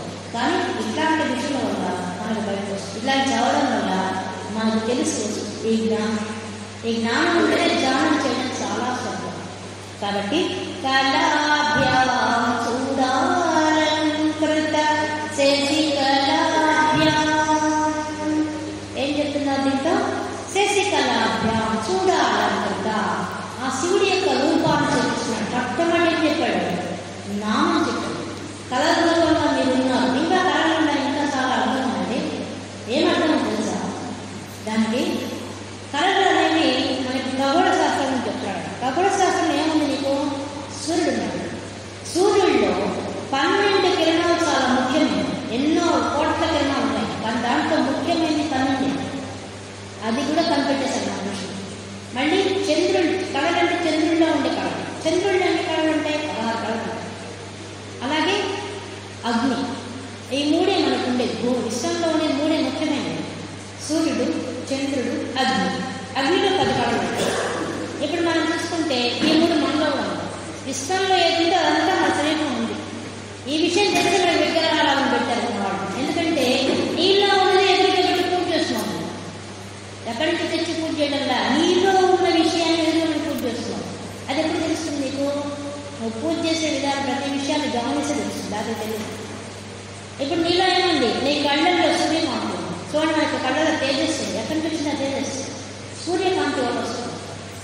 అలాగే నీ మనసు పనిచేయాలంటే ఎవరు పని చేయించాలా?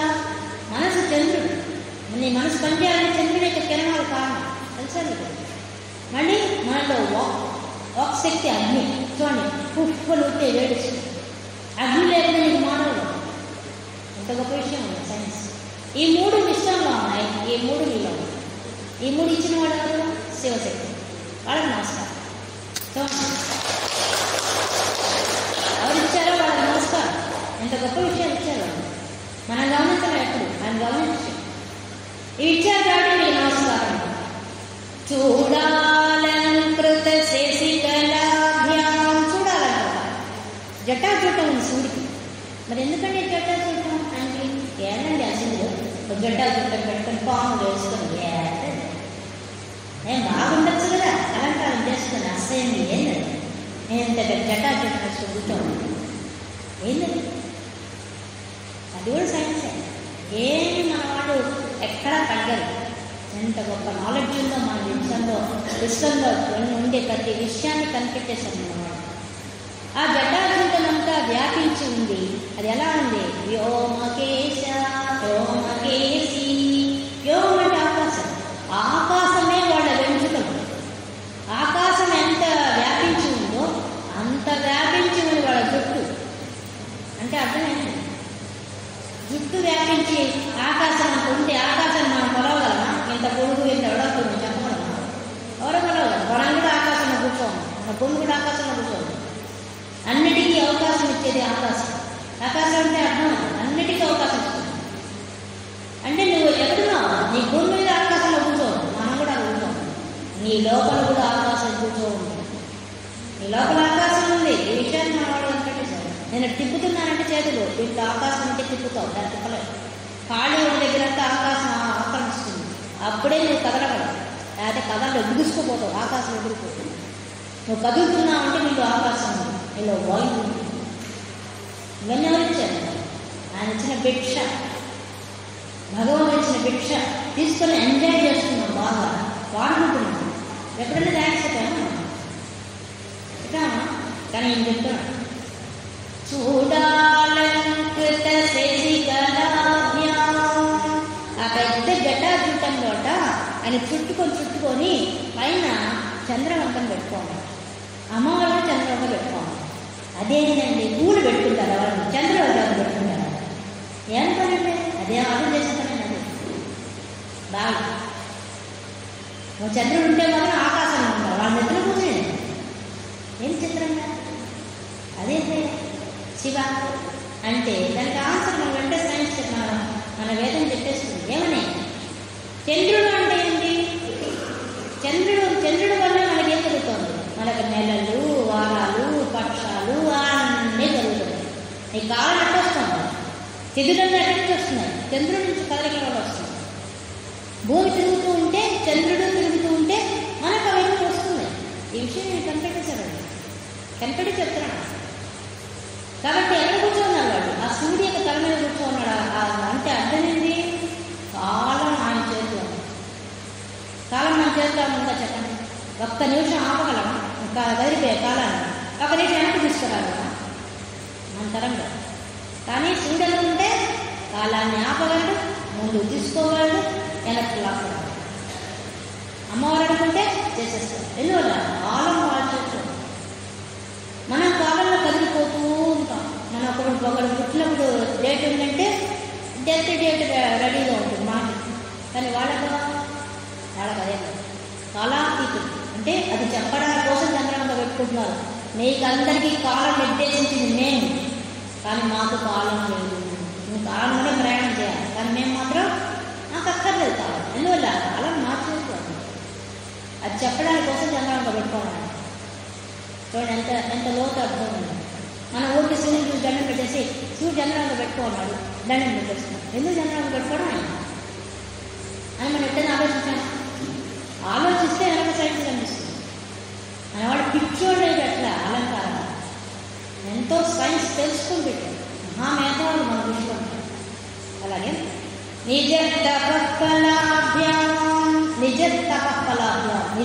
నిజం తన గురించి ఆ శివశక్తి ఇద్దరు ఏం చేశారట? వాళ్ళ లీల చెప్తున్నాడు. ఇంకా లీల ఏం చెప్తున్నాడు, శివశక్తులు ఏం చేశారు, నిజంగా జరిగిన ఇవన్నీ అబద్ధాలని చెప్పడం మన ఋషులు. కనుక అంటే కనుక సింబాలిక్ మ్యాటర్. ఎక్కడికి పురాణాలు కథలు చెప్తారంటే దాంట్లో అంతర్గతంగా ఒక విషయం దాగి, సైన్స్ దాగి. పైకి మాత్రమే కథలుగా ఉంటాయి, లోపలికి పోతే మనకు సైన్స్ ఖగోళ శాస్త్రం అనిపిస్తుంది. అది మన ఋషులకు గొప్పతనం.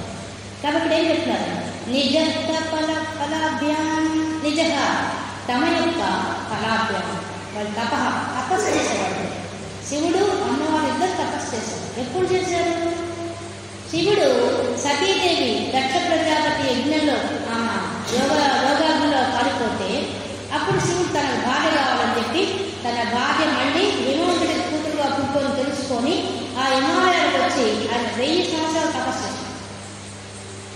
ఆయన తపస్సు చేస్తుంటే పుట్టినటువంటి పార్వతీదేవి సేవ చేసుకోవాలి. చేస్తూ ఉంటే వాడికి వివాహం చేయాలని చెప్పి మన్మధుడు వచ్చి మన్మథ బాణం వేసి శివుని యొక్క కంటి వంటకి మరణించడం ఏమైపోయింది, శివుడు కోపం వచ్చింది, అతను పెడిపోయింది.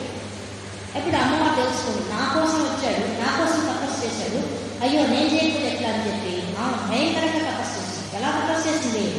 పంచాగ్నుల మధ్య కూర్చొని తపస్సు చేసింది. పంచాగ్నులు అంటే పైన సూర్యుడు మండిపోతుంటాడు, తన చుట్టూ 4 పక్కల అగ్ని పెట్టుకొని, అగ్ని మంటలు పెట్టుకొని మధ్యలో కూర్చొని తపస్సు చేసింది. ఆ సూర్యుడు చూస్తూ మంచి ఎండాకాలం సూర్యుని ఎండను భరిస్తూ చుట్టూ ఉండే అగ్నిని భరిస్తూ ఆమె తపస్సు చేసింది. చూడండి, మనం అన్ని ఫెసిలిటీస్ పెట్టి ధ్యానం చేస్తే మన వల్ల కాదు, కానీ ఆమె అగ్నిని పెట్టి చుట్టూ అగ్ని పెట్టుకొని ధ్యానం చేసింది. అది ధ్యానం. అలా చేసినప్పుడు అక్కడ ఉన్న ఋషులంతా ఆశ్చర్యపోయారు.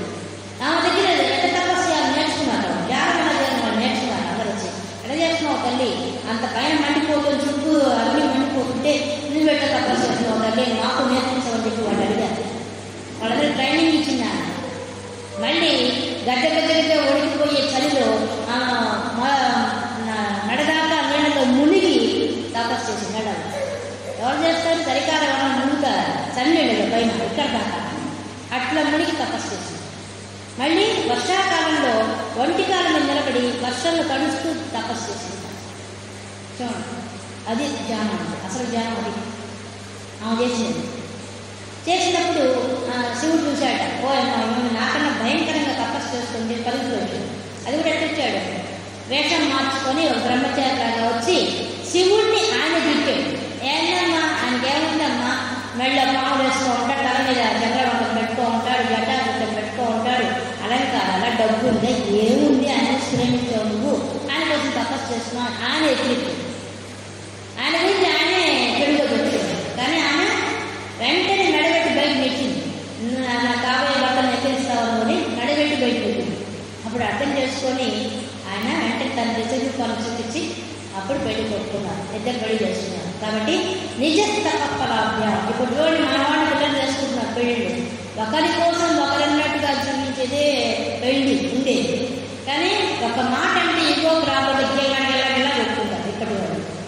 అంటే వాళ్ళు ఏం దాంపత్యము, ఏం పెళ్ళి పెళ్లి చేసుకోవడం కోసం వాళ్ళిద్దరు తపస్సు చేశారు, భయంకరమైన తపస్సు చేశారు, చేసుకొని పెళ్లి చేశారు. నిజ తపఫలాభ్యం, తపస్సు చేసుకొని ఒకరిని ఒకరు పెళ్లి చేస్తున్నారు. అటువంటి వీళ్ళు నమస్కారం. ఈయన చెప్తున్నాడు, భక్తేషు ప్రకటిత ఫలాభ్యాం భవతు మే. నాకు ఇప్పుడు ఈ శ్లోకాన్ని మనం చదివితే నాకు అని నేను చెప్తున్నట్టు, నేను చూస్తున్నాను కదా, ఎవరు చదివితే వాళ్ళు చెప్తున్నట్టు. నాకు భక్తేషు భక్తులైన వాళ్ళకి ప్రకటిత ఫలాభ్యాం, భక్తులైన వాళ్ళకి ప్రకటన పూర్వకంగా కనిపిస్తారు ఆ దేవుడు. ఎవరికి కనిపిస్తారు? భక్తులైన వాళ్ళకి వాడు కనిపిస్తారు, అందరికీ కనిపించారు భగవంతుడు. ఎందుకు కనిపించడు? భక్తిలో ఏముంటుంది? నిలిచి ఉండలేనయ్యా ఓ కైలాసవాస, నిలిచి ఉండలేనయ్యా అని పాడతాం. అప్పుడు శివుడు ఏం చేస్తాడు? అమ్మో, నాకు నన్నుట్లు వదిలిపెట్టారట అని చెప్తా వచ్చేస్తాడు. అదే మన పిల్లల్ని వదిలిపెట్టి ఉండలేమని చెప్తాను, కానీ ఎప్పుడు శివుడిని వదిలిపెట్టి ఉండలేమని చెప్తాను అని ఎప్పుడు చెప్తాను. అంత గొప్పవాడు. కానీ ఆయన వదిలేకుండా ఉంటే ఆయనే బిడ్డ అవుతాడు, ఆయనే తండ్రి అవుతాడు, ఆయనే భర్త అవుతాడు, అన్నీ ఆయన అవుతాడు మనకి. కానీ మనం ఆయన మాత్రం పట్టుకోవాలి, ఐక్యంగా ఉంటే అన్ని పట్టుకుంటాం. అది మన అవుతాం. కాబట్టి భక్తేషు ప్రకటిత ఫలాభ్యాం భవతు మే. ఓ స్వామి, నువ్వే ప్రకటపూర్వకంగా మాకు కనిపించేటువంటి భక్తులను అనుగ్రహించే నీకు నమస్కారం. శివాభ్యామస్తోక త్రిభువన శివాభ్యాం హృది పునః భావ్యామానంద స్ఫురదనుభవాభ్యాం నదీయం. స్వామి నీకు నమస్కారం. దేనికి నమస్కారం? శివాభ్యాం.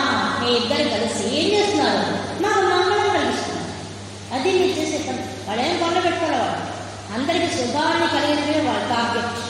కానీ మనం ఏం చేస్తున్నాం? కట్టన్నాను అదే ఆ శివుడున్నాడు, ఇట్ట రాత రాశాడు, బ్రహ్మదేవుడు ఇట్ట రాత రాశాడు అని మనం తిట్టి వాసం. వాళ్ళకి ఏం పట్టింది? నువ్వు ఎక్కడ ఏం కష్టపడతావు వాళ్ళకేమొస్తుంది, నువ్వు సుఖపడతావు వాళ్ళకేమొస్తుంది? చిన్న లాజిక్. వాళ్ళకేమొస్తుంది?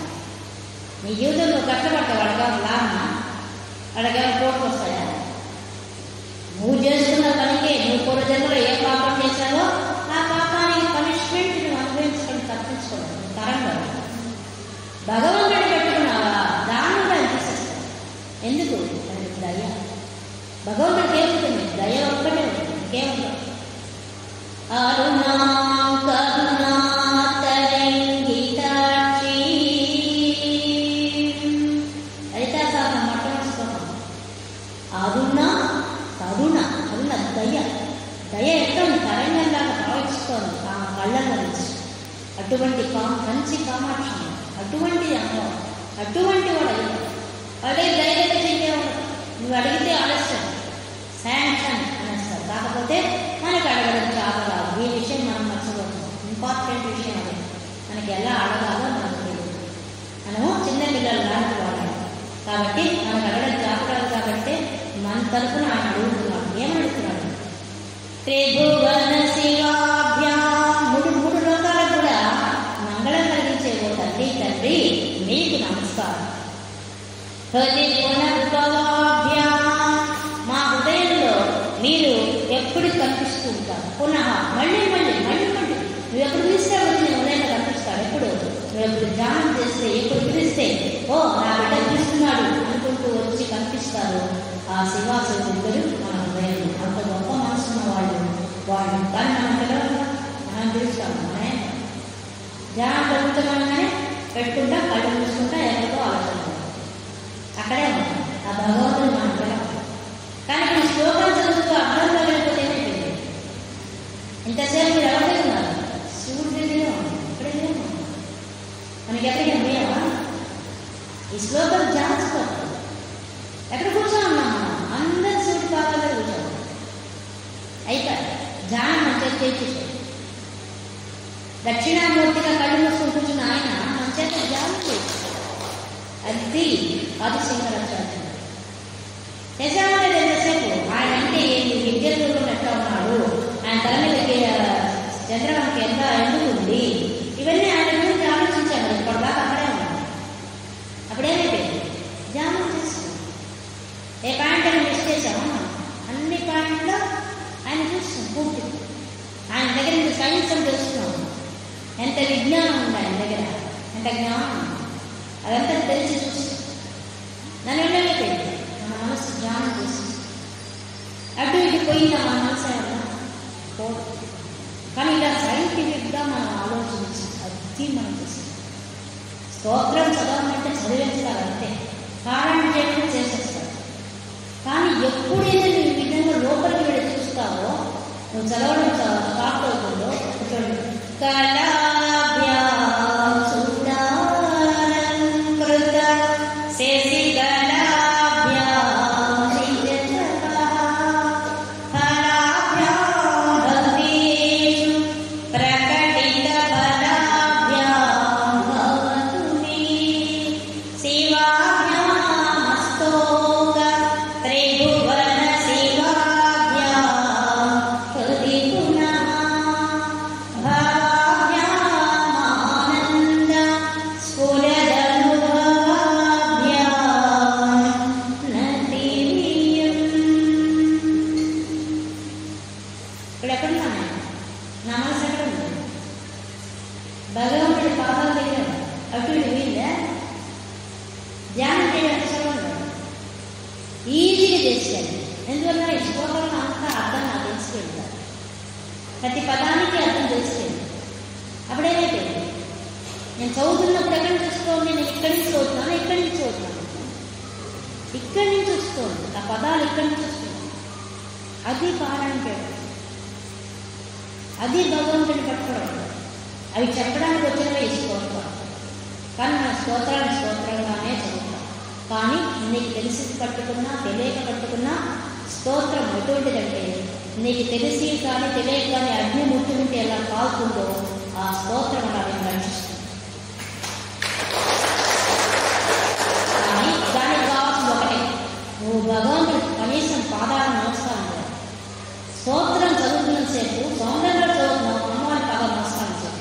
నీకు తెలియదు అర్థం, నమస్కారం పెట్టండి కష్టం, చదవదు కదా. శివానందరికి అర్థం నీకు తెలియదు, నమస్కారం పెట్టు. ఆయన అర్థం చేసుకుంటాడు, నా బిడ్డలు దీంట్లో అర్థం తెలియదు పాపం, నా గురించి స్తోత్రం చేసింది. ఆయన దయామయుడు కదా, దయ దయ దయ వాళ్ళకుంటే దయ ఏమి పోన్లే, నా బిడ్డలకి ఏమీ తెలియదు అని చెప్పి ఆయన చదువుకుంటాడు.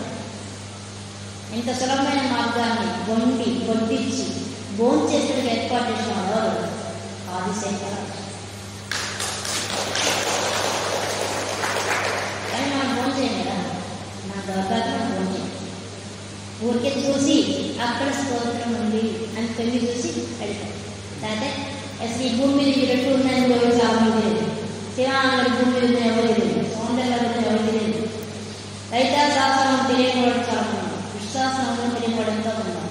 కానీ వాటిల్లో వాళ్ళంతా గురించి ఎంతో ఆలోచించి ఆ స్తోత్రంలో కొనెక్కిస్తాను. స్తోత్రం చేస్తే నీకు వచ్చే లాభం ఏంటంటే, స్తోత్రంలో విశ్వశక్తి కూర్చోంటుంది. ఆ విశ్వశక్తి నేను రక్షిస్తున్నాను. అది అసలు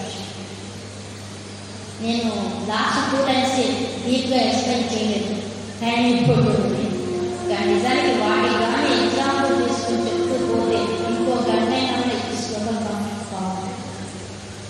ఎందుకంటే అంత సైన్స్ ఉంది ఒక శ్లోకంలోనే, అంత నిగూఢమైన అర్థాన్ని దాచిపెట్టి మనకు అందించాడు ఆదిశంకరాచార్య. ఇప్పుడు నేను అద్భుతంగా చెప్పండి, నీకు ఒళ్ళు పిలకరించాను. ఆయన ఒక్క శ్లోకంలోనే మన సైన్స్ మొత్తాన్ని పెట్టి, మన దేహంలో ఏముంది, ఆ ఖగోళంలో ఏముంది అంతా చెప్పాడు. నేను చెప్పని విషయం ఉంది, ప్రతి విషయాన్ని టచ్ చేశాడు, హార్ట్ టచ్ చేశాడు. ఇంత గొప్ప సంస్కారం కాబట్టి స్తోత్రాలు ఇంకోసం చదవాలి.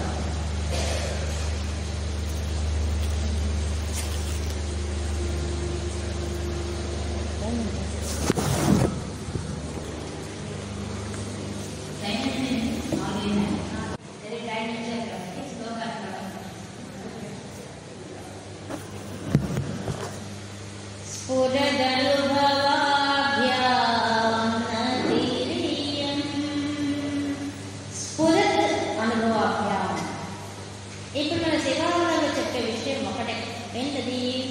నీ అనుభవంలోకి రావాలి భగవంతుడు, అది ముఖ్యం. నీ అనుభవంలోకి ఎలా వస్తారండి? సాధ్యమా? సాధ్యమే. కానీ దీంట్లో మనకు అవిద్య అర్థం వస్తుంది. విద్య మనకి ఎంత దారి చూపిస్తుందో అవిద్య అంత గుడ్డితనం చేస్తున్నాము. అది సాధించాలంటే విద్య ఉండాలి. ఒక విద్యావంతుడిని ఒక అవిద్యావంతుడి గురించి తెలుసుకున్నాం. ఒక ఊరిలో ఒక వాగు ప్రవహిస్తుంటే దాంట్లో ఒక దుంగ కొట్టుకొచ్చింది. అది బాగా వెడల్పుగా పొడుగ్గా చాలా బాగుంది ఆ కట్టె. అందుకని వాళ్ళు ఆ దుంగ తీసుకొని పిల్లకాయలంతా ఆడుకుంటున్నారు. దానిపైకి ఎక్కడం, దూకడం అలా చేస్తున్నారు. కానీ వాడిలో ఒక యువకుడు ఆ యొక్క పొయ్యను కింద నుంచి పైదాకా గమనిస్తే ఆ పొయ్య మధ్యలో 2 కళ్ళు కనిపించాయి. అతను 2 కళ్ళు కనిపించేసరికి అతడు పెద్దగా చూశాడు. దీనికి 2 కళ్ళు ఉన్నాయి అని పెద్దగా అమ్మకి చెప్పాడు. ఊళ్ళంతా పరిగెత్తుకుని పెద్దవాళ్ళకి చెప్పేశాడు. చిన్న పల్లెటూరు అదే పెద్దవాళ్ళకి చెప్పేశాడు, దీనికి 2 కళ్ళు కనిపిస్తున్నాయి అంటే పెద్దవాళ్ళంతా వచ్చేస్తారు. వచ్చి చూసి నిజంగానే కళ్ళు ఉన్నట్టుగా ఉంది ఆ పొయ్య. అప్పుడు వాళ్ళు తీసుకుపోయి వాళ్ళ ఊరి మధ్యలో దాన్ని నిలబెట్టి ఆ కొయ్యను నిలబెట్టారు. ఆ కళ్ళు కనిపించే రకంగా పైకి వచ్చేటట్టుగా కింద తుంగని పెట్టి దానికి పాదులాగా ఏర్పాటు చేసి దాన్ని స్థాపించి దాన్ని అమ్మవారుగా వాళ్ళు భావించారు. ఎందుకు? కళ్ళు చూస్తున్నారు, కళ్ళు ఉన్నాయి, రెండు కళ్ళలాగా ఉంది. దాన్ని ఉంటాయి కదా, వలయాలుగా ఉంటుంది కదా చెట్టుకి, కొమ్మకి, చెట్టు కొయ్యకి. అలా చెట్టు కొమ్మలో కొయ్యలో ఆ రెండు కళ్ళు నాకు స్పెషల్ కనిపిస్తున్నాయి. అందుకని వాళ్ళు తీసుకొచ్చి దాన్ని స్థాపించి పూజ చేయడం మొదలుపెట్టారు. వాళ్ళకేం పూజలు వచ్చింది? పెద్ద పూజలు ఊరు వాళ్ళకేం పెద్ద విద్య తెలియదు. వాళ్ళంతా ఏం చేశారు? దీపం పెట్టడం, అలాంటి పూలు పెట్టడం, లేదంటే వాళ్ళ దగ్గర గుడ్డలు తీసుకొచ్చి చుట్టడం, ఏదో ఒకటి చేసుకుంటారు. ఇలా కొంతకాలం గడిచింది. అప్పుడు పక్క ఊరిలో ఒక బ్రాహ్మణుడు ఆ ఊరికి ఏదో పని వచ్చి ఆయన కొయ్యను చూశాడు. చూడగానే ఆయనకి ఆ విగ్రహంలో, అది విగ్రహంలా కనిపించేసింది. ఆ విగ్రహంలో అమ్మవారి కళ్ళు ఉన్నాయని కనిపెట్టేశాడు. వెంటనే ఆయన ఏం చేశాడు? వచ్చి దీపారాధన చేసి అమ్మవారికి స్తోత్రం చేసి అమ్మవారిని పూజ చేయడం మొదలుపెట్టాడు. బ్రాహ్మణుడు కదా, మంత్రాలు వస్తుందా, అయిగా పూజ చేయడం మొదలుపెట్టాడు. చేస్తుండేసరికి ఇంకా రోజు ఆయన పక్క ఊరి నుంచి అధికంగా అక్కడికి వచ్చి రోజు దీపారాధన చేసి రోజు అర్చన చేసి ఆయనకేమి అక్కడ ఆయన ఊరు కాదు, ఆయనకు అన్ని నైవేద్యాలు పెట్టాడు. సొంత ఊరు కాదు కదా, పక్క ఊరు అవుతాడు. అక్కడే దొరికిన పండు అవి పెట్టి నైవేద్యం పెట్టి అమ్మవారిగా భావించి ఆయన అప్పుడు అమ్మవారికి బాగా చేయడం మొదలు, చీర కట్టడం అవన్నీ చేయడం మొదలుపెట్టాడు. అక్కడ ఉండే వాళ్ళకి ట్రైనింగ్ ఇచ్చాడు. ఆ అమ్మవారికి చీర కట్టడం, గాజులు వేయడం, దానికి మళ్ళీ జడ వేయడం, దానికి మళ్ళీ పూలు పెట్టడం, ఈ విధంగా అక్కడ ఉండే జనానికి అంతా ఎడ్యుకేట్ చేశారు. చూడండి ఎంత మేధావులు, అందరిని ఎడ్యుకేట్ చేశారు. చేసి వాళ్ళందరికీ ఊరు వాళ్ళకి ఏం చెప్పాడు? ఉదయాన్నే మీరు ఏ పని మీదకి పోతున్నా ఆ పొయ్యి దగ్గరికి వచ్చి అమ్మవారి వచ్చి నమస్కారం పెట్టుకోకండి, మీకు పనులన్నీ అవుతాయని చెప్పాడు. ఆ ఊరి వాళ్ళంతా ఏం చేశారంటే రోజు వచ్చి ఆ విగ్రహాన్ని దండం పెట్టి, అమ్మ ఈ పని మీద పోతున్నాం, అమ్మ ఈ పని మాకు అయితే చేయకండి అని దండం పెట్టుకుంటున్నారు. నిజంగానే వాళ్ళకి అన్ని పనులు అవుతుంది. చిత్రంగా ఇంకా వాళ్ళకి నమ్మకం వస్తుంది, అమ్మవారే వీళ్ళకి మామూలు కాదు, అమ్మవారిని నమ్మకం వస్తుంది. ఇంకా రోజు పూజ చేసుకుంటాను. ఈ విధంగా బాగా దేదీప్యమానంగా అక్కడ ఒక స్వామి ఒక పందిరి వేశారు. అమ్మవారు తడవకుండా పందిరి వేశారు. దానికి మళ్ళీ అలంకారాలు చేశారు, గుంజలు పెట్టారు. ఇంకా రోజు రోజుకి దినదిన ప్రవర్ధనం అయిపోయింది ఆ కొయ్య కుంద. ఆ విగ్రహంగా మారిపోయింది, అమ్మవారుగా మారిపోయింది అది కాస్త. ఇలా వాళ్ళు కాబట్టి వాళ్ళకి అంత చదువు రాదు కాబట్టి దేవాలయం కట్టలేదు, ఒకే నడి రోడ్డు పెట్టారు. దానికి అలంకారాలు చేస్తున్నారు. ఆ బ్రాహ్మణుడు మాత్రం రోజు వచ్చి పూజ చేసుకుంటున్నాడు. ఆ బ్రాహ్మణుడు రోజు పూజ చేస్తున్నాడని కృతజ్ఞతతో వాళ్ళంతా ఏం చేసేవాళ్ళు? ఆ బ్రాహ్మణుడికి ఏదో వాడు వాళ్ళకి ఏమన్నా బియ్యం పడితే ఒడ్డు ఆయనకి ఇవ్వడం, లేదా వాడు ఏమైనా కూరగాయలు అంటే కూరగాయలకు ఇవ్వడం. ఆయనకేం జీతం బత్యం లేదు కదా పాపం, ఆయనకు జీవాధారం జరగాలి కదా. అందుకని వాళ్ళకి తోచిన వస్తువు వాళ్ళు ఏ తయారు చేసుకుంటే, ఏ విద్య వస్తే ఆ విద్యలో వాళ్ళకి ఏం లాభం వస్తే ఆ లాభం కొంచెం ఆయన మజ్జిగ, పాలు, పెరుగు అలాంటి నిత్య జీవితంలో ఉపయోగపడేవన్నీ ఇవ్వడం మొదలుపెట్టారు ఆయన. అప్పుడు నేను జీతం లేదు కానీ ఆయన జీవితం గడిచిపోతుంది హాయిగా.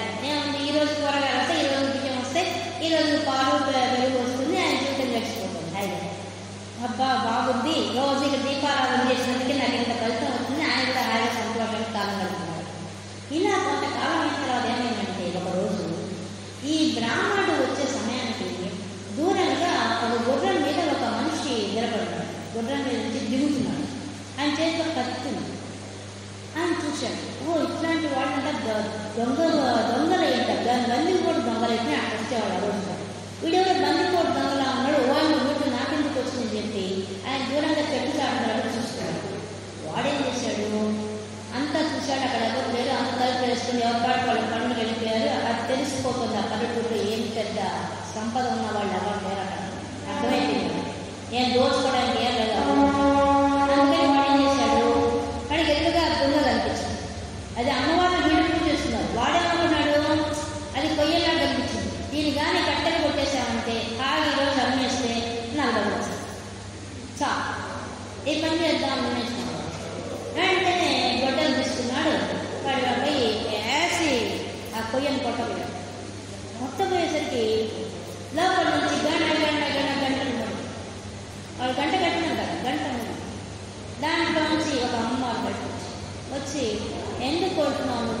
నేను దీంట్లో కూర్చోవాలని నీకు కనిపించలేదా? ఎవరన్నా నువ్వు దాంట్లో నుంచి ఏదో మాయం చేసిన దానిలా ఉన్నావు, వచ్చేవాడు దేవుడికి భక్తి ఏం తెలియదు వాడికి. అందుకే వాడు నువ్వు ఎవరమ్మా అనేది వచ్చిపోయావు, ఏంటి నేను కొడితే నీకు ఎవరు అడగడానికి అసలు ఎందుకు కొడుతున్నావు నువ్వు? అమ్మ నాకు ఈరోజు ఏం లభించరా, దొంగతనానికి వస్తే ఏం దొరకలా, ఈ ఊళ్ళో వాళ్ళు వస్తే ఏం అందరు దిగేవాళ్ళు, నిన్ను కొడితే నాకు బట్టలు వస్తే అమ్మితే నాకు వస్తూనే కూర్చోన్నా, ఇది కొట్టేసుకోదాం అనుకున్నాను, నువ్వు వచ్చి అడ్డం పడ్డా.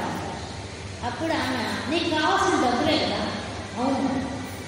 అప్పుడు ఆమె ఏం చేసింది, వెంటనే మా యొక్క డబ్బులు తీసి అటు చేతి పెట్టి ఇంకా మళ్ళీ దీని జోలికి రావాలి. అలాగే ఎందుకో వెళ్ళిపోతాడు. వాడికి అప్పటికి కూడా ఆ దేవతనే నమ్మకం పడిపోయింది, అంటే అంత మూఢంగా ఉన్నాడు వాడు వెళ్ళిపోయాడు. ఇదంతా ఎవరు చూస్తున్నారు? ఆ బ్రాహ్మణ చూసాడు. వాడు అనుకున్నాడు, వరే ఇన్ని రోజుల నుంచి పూజ చేస్తూ నేను దీపారాధన చేసి ఈమెకి ఇన్ని చేస్తే ఒక్కరోజున రూపాయి ఇచ్చిందే, వాడెవరో వచ్చి కొట్టానంటే ఇచ్చిందే, ఇదేదో మొత్తం వాడు నేను చేసి ఎంత బాగుండేది అని వాడికి ఐడియా వచ్చేసి వెంటనే వాడు ఏం చేశాడు, ఇంటికి పోయేసి గొడ్డలు తీసుకుంటాడు. పోయి పూజ చేయకుండా గొడ్డలు తీసుకొచ్చి సమ్మను కొట్టపోయాడు. వెంటనే అమ్మవారు గంటలు మగే అమ్మవారి నోట్లో వచ్చి మాట్లాడుతున్నాడు. నాకు కనిపించరావాడు. ఒరే వాడంటే అజ్ఞానం, వాడి జ్ఞానం. అసలు వాడు దేవుడు అంటే కూడా వాడు తెలియదు, దేవత అంటే కూడా తెలియదు. నీకని తెలుసు, నువ్వు జ్ఞాని. నేను దీంట్లో ఉన్నా నువ్వు గుర్తించే రోజు నాకు పూజ చేస్తున్నావు. అలాంటప్పుడు నువ్వు ఎలా పనిచేస్తావా? అందుకని నీ కళ్ళు పోగాక అని ఆసక్తి చూస్తుంది. వెంటనే వాడి కళ్ళు వాడు. అప్పుడు వాడికి అజ్ఞానం వాడు తెలుసుకొచ్చు. వాడు వెంటనే అమ్మవారి పాదాలు పట్టుకొని ఏడుస్తూ, నన్ను క్షమించమ్మా, నేను అజ్ఞానంతో ప్రవర్తించాను, నేను చేయకుండా పడ్డాను. నిజమే, నేను వేదాలు చదువుకున్న వాడిని, మంత్రాలు తెలిసిన వాడిని, నేను ఇలా చేయడం చాలా తప్పే. కానీ నేను అజ్ఞానంతో మాయలో పడిపోయాను, నన్ను క్షమించను, నా తప్పు నేను తెలుసుకున్నాను, నన్ను క్షమించు అంటే అప్పుడు అమ్మవారు నీకు ఒకటి గుర్తించావా, నువ్వు చేరిన రోజు నాకు దీపం పెట్టిన రోజు నుంచి నీ ఇల్లు గడుస్తుందా లేదా? నా వల్ల గడుస్తుందమ్మా. నాకు రోజు ఏ రోజు బియ్యం అన్నం వస్తున్నాయి, ఏ రోజు పెరుగు పాలు నెయ్యి అన్నీ వస్తున్నాయి, నా ఇంటికి కూరగాయలు సహా వస్తున్నాయి. ఇవన్నీ ఎవరు ఇచ్చారనుకుంటున్నాను? నేను ఏర్పాటు చేశాను. వాళ్ళందరికీ ఆ మనసును అనుకుంటున్నావా? వాళ్ళ మనసులో ఆ అభిప్రాయం కలిగేట్టుగా చేసింది నేను. ఒరే నా వైపు దీపం పెడుతున్నాడు, ఒక మంత్రం చదువుతాడు అని నీకు అన్ని ఏర్పాటు చేశాను. కానీ కేవలం ప్రొటెక్టెడ్ ఉందా? ఎంత పని చేశావు నువ్వు? నన్నే కొట్టబోయి ఏమనుకోవాలి? నువ్వు వీళ్ళు జ్ఞాని అంటారా, అజ్ఞాని అంటారా, ఏమంటారు అని అమ్మవాడు. చూడండి, మనం చేసే పనులను వింటాము. జ్ఞానికి అజ్ఞానికి వాడున్న మూడు వాడికి అమ్మవారు లేదని చేస్తా మాట్లాడాడు. దాంట్లో నుంచి వస్తే కూడా ఆమె ఎవరన్నా నువ్వు అడిగాడు అంటే వాడు దేవుడికి తెలియదు. వాడు అడిగాడంటే అర్థం ఉంది, నువ్వు అడిగితే నువ్వు జ్ఞానం ఉన్నవాడు, చదువుకున్నవాడు, నువ్వు అడిగితే ఏమని అర్థం. కాబట్టి అమ్మవారు అలాగా అనుభవాన్ని ఇస్తుంది. అమ్మవారు అయ్యవారు ఇస్తారు, శివశక్తి ఇద్దరు నీకు అనుభవాన్ని ఇస్తారు. అది ఎలా ఇస్తారండి? ఈ కథకి ఎగ్జాంపుల్ చెప్తారు. నిజానికి వాళ్ళు ఎలా ఇస్తారు, అసలు ఎలా ఇవ్వగలుగుతారు అంటే, మనం కానీ భక్తిగా నువ్వు తప్ప దిక్కు ఇంకెవరు లేదు అని పట్టుకుంటే మనకు వాళ్ళు ఇస్తారు. కానీ మనం ఒకప్పుడు ఒక కోరిక మనకేదో సంకల్పం కలిగి ఏదో ఇంట్లో పెళ్లి కావాలి అనుకున్నాం అనుకో, అమ్మవారికి చెప్పేశాం, అమ్మ నువ్వు చూసుకోమ్మా, ఓ శివుడా నువ్వు చూసుకోవయ్యా, నువ్వు కానీ పెళ్లి చేస్తే పక్కన పెళ్ళి అయితే నీకు వచ్చి మొక్కు తెచ్చుకుంటాం అని మొక్కుంటావు. తర్వాత ఉదయం ఏం చేస్తాడు, అసలు పెళ్ళి అవుతుందా కాదా, ఇప్పటికి ఒక సంబంధం నువ్వు రాలేదే, పొద్దునే ఆలోచిస్తాడు. మనం ఎందుకు పోయి అమ్మవారు అడిగినట్టు అయ్యో అడిగినట్టు నువ్వు వాళ్ళకి ఏం ఛాన్స్ ఇచ్చావు చేయడానికి? మళ్ళీ నువ్వు ఆలోచిస్తుంది వాళ్ళకి చెప్పావు ఆ పని, వాళ్ళు చూస్తారు, వాళ్ళు చూసుకుంటారు, నీకెందుకు విషయం. కానీ ఉదయం ఏం చేస్తారు అంటే నమ్మకంగా భగవంతుడిని నమ్మకం. ఎందువల్ల మనం సంసారంలో ఉన్నాం, మాయలో ఉన్నాం కాబట్టి మనకి సంసార విషయాలను గిళ్ళ కొట్టుకుంటున్నాం కాబట్టి వీటన్నింటికి మనమే పెద్ద కర్తమైనట్టు, మనదే బాధ్యత అయినట్టు, మనం లేకపోతే కాలం ఆగిపోతున్నట్టు ఫీల్ అవుతుంది. అది మనం చేస్తుంది.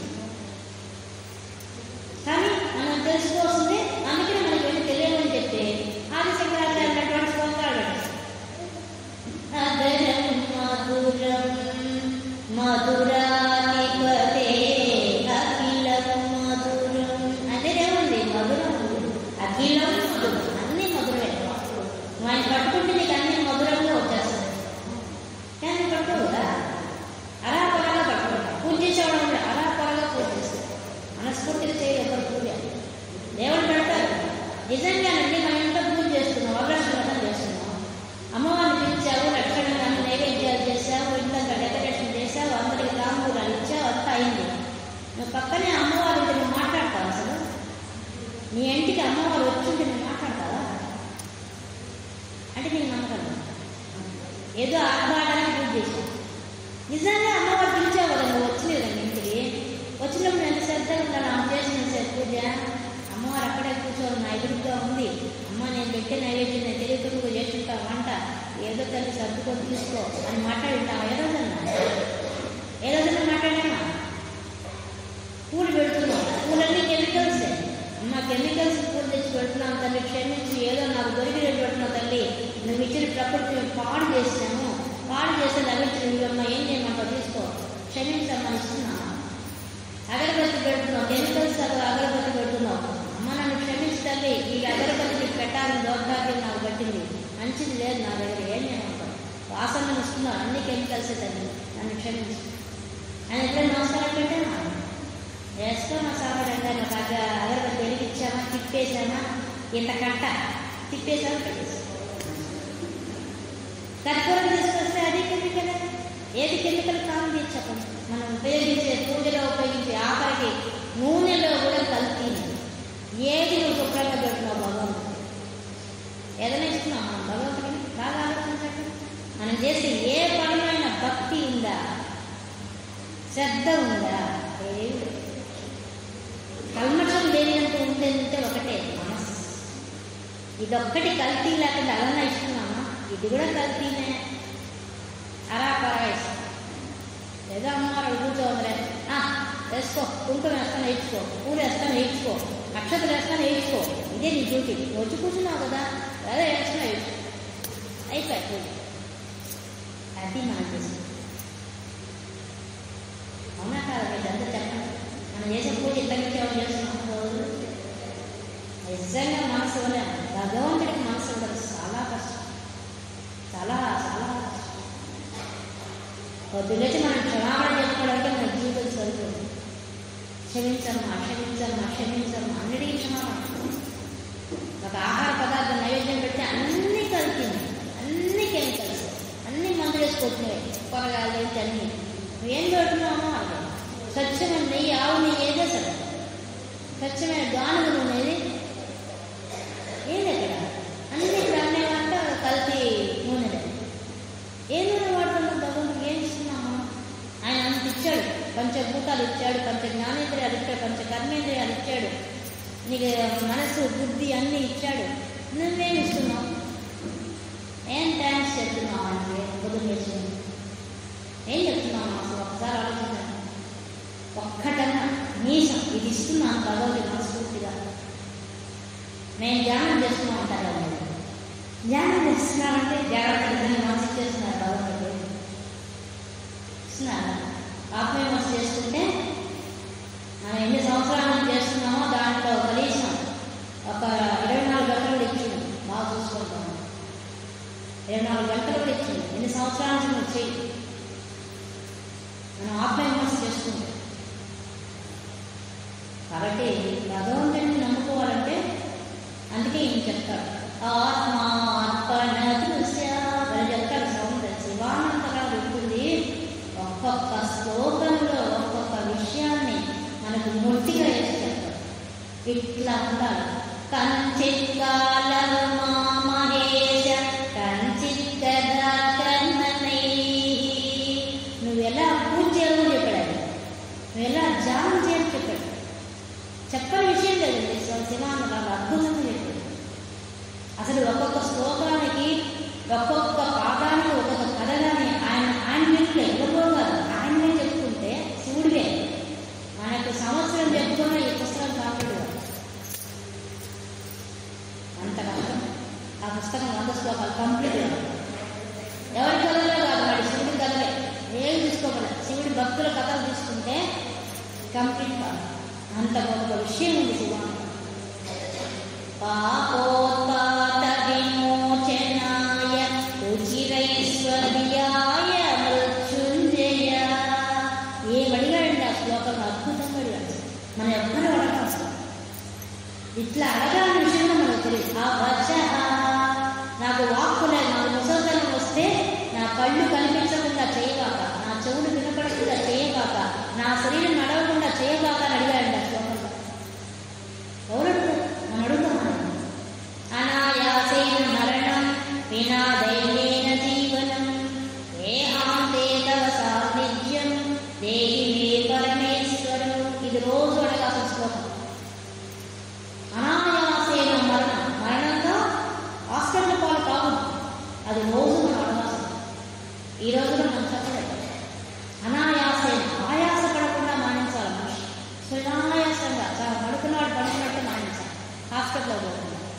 అలాంటి అదృష్టం ఉందా కలియుగంలో?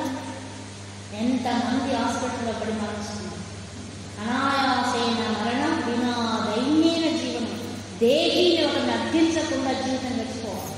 నాకు అన్నం పెట్టమ్మా అని కోటలు నడకుండా, కూతురు నడకుండా నీ జీవితం జరిగిపోవాలి. అలా జరుగుతుందా? అలాంటి భాగ్యం ఉందా మనకి? కానీ ఆ శ్లోకాన్ని అడిగితే, సూర్య భగవాన్ని పట్టుకొని అడిగితే మనకి అది అనిపిస్తుంది. ప్రతిరోజు ప్రతి ఒక్కరు ఈ శ్లోకం చెప్పాలి. దీనికి అర్థం తెలిసినా తెలియకపోయినా భగవంతుడు తెలుస్తాను అర్థం. అట్లాంటి ఋషులు మన ఋషులు చిన్న చిన్న శ్లోకాల్లోనే అంత అర్థం పెట్టిస్తారు. ముసలివాడు కష్టంగా ఈ శ్లోకం చెప్పాలి.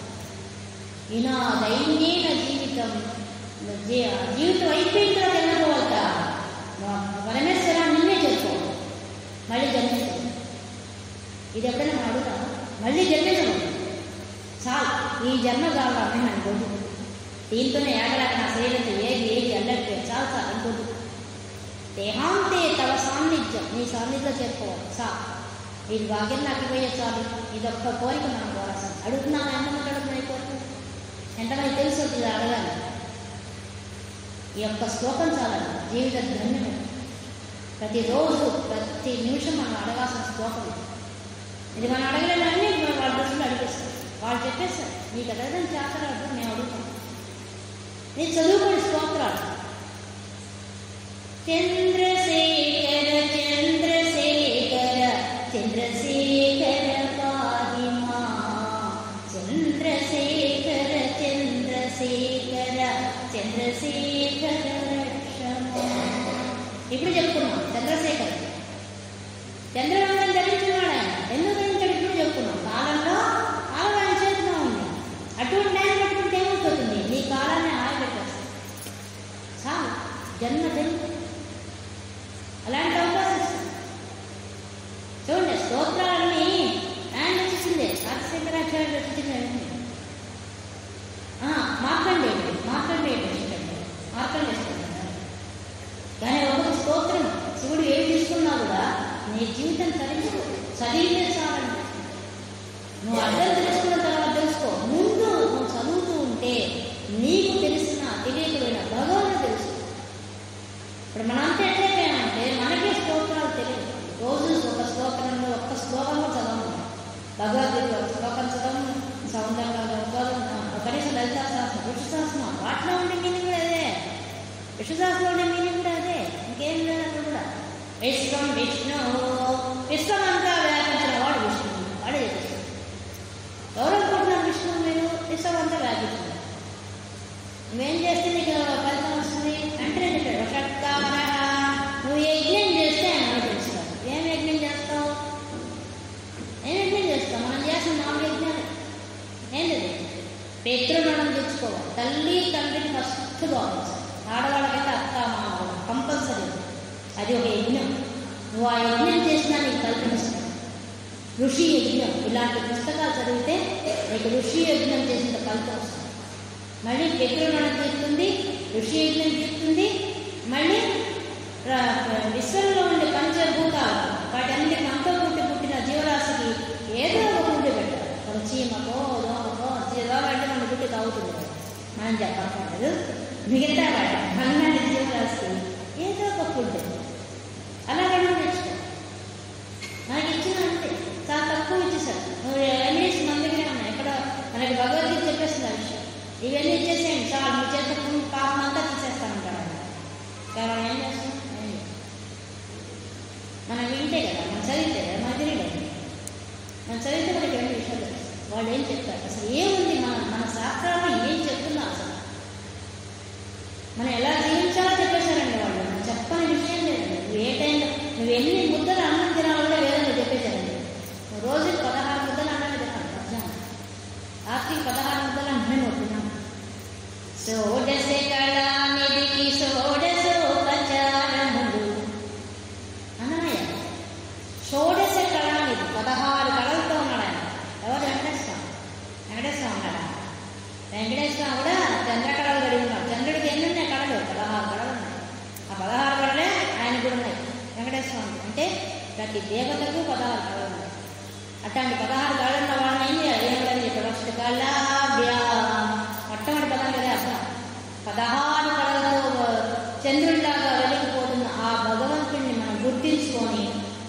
నమస్కరిస్తున్నంత మాత్రాన నీకు అనుగ్రహిస్తాను. అన్నీ నువ్వు అడగక్కర్లేదు, నువ్వు తెలుసు. ఒక్క నమస్కారం మనస్ఫూర్తిగా పెట్టచ్చు.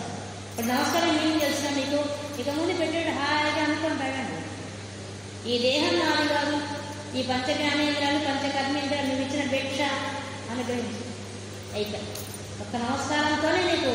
అందుకనే మనకేం చెప్తారు, నమస్కారం ఫస్ట్ మనకు చెప్పింది నమస్కారం. ఎక్కడికైనా ఏ దేవుడికి నువ్వు నమస్కారం పెట్టడం నీకు తెలిసిన దగ్గర భగవంతుడు తెలుసా భాష. నమస్కారం నేను తెలుసు, నీకు తెలియదు, వాళ్ళు తెలుసు. అందుకనే మొత్తం నమస్కారం పెట్టండి పాత్ర. చూసారా ఎంత విషయం ఉంది. ఇంకా ద్వార్త పరమోదేశం స్ఫురదనుభవాభ్యాం, దానికి ఎగ్జాంపుల్ ఇన్సేపు చెప్పాను. ఇంకొక పదం ఉంది ఆనంద స్ఫురదనుభవాభ్యాం. ఆనందం గురించి చెప్పాలి. దీంట్లో ఇంకోటి ఉంది ఆనందం. మరి ఆనందం ఎలా వస్తుందండి? నేను ప్రపంచంలో ఉన్నా, సంసారంలో ఉన్నా, నాకు ఎలా ఆనందం వస్తుందండి? మీరు బెల చెప్తారా? చాలా ఈజీ చెప్పేసారు ఆనందం ఎలా వస్తుంది అలా చెప్తారండి. అంటే దానికి ఆన్సర్ మనకు విషయం చెప్పేస్తుంది. నీ ఆనందం రావాలంటే నేను నుంచే చూసుకోవాలి. సాక్షి భూతంగా చూడు. భగవద్గీత చెప్పేస్తుంది నువ్వు సాక్షి భూతంగా ఏది జరిగినా నీ కళ్ళ ముందు ఇది భగవంతుడు ఇచ్చిన ప్రసాదం అని కళ్ళ కట్టుకొని తీసుకోవడం. ఇప్పుడు మీ సంస్థ వాళ్ళని అనిపించినప్పుడు నేను ఫస్ట్లో వేరే పనిలో ఉంటే వద్దులే అనుకున్నాను. నాకు వెంటనే థాట్ వచ్చింది, నన్ను పిలుస్తున్నానంటే అర్థమైంది నా దగ్గరికి వచ్చింది ఆ విషయం. అంటే కళ్ళ కట్టుకొని తీసుకోవాలి, వద్దను అంతే కదా. వాళ్ళు పిలిచారు, నా గురువు పిలుస్తున్నాడు, పత్రేజీ గారు పిలుస్తున్నారు, మీరు కాదు. ఆయన పిలిస్తే దక్క సంకల్పం కాదు. ఓహో ఆయన ఆదేశం ఇచ్చినట్టున్నారు నేను పోవాలి అని అర్థం వచ్చింది. అప్పుడు ఒప్పుకున్నాను వెంటనే. ఫస్ట్ కాదు అన్నట్టుగా మాటలు పోయి వెంటనే బ్రైన్ పని చేసింది. అమ్మో పత్రేజీ గారు పిలుస్తున్నారు మనం పోవాలి.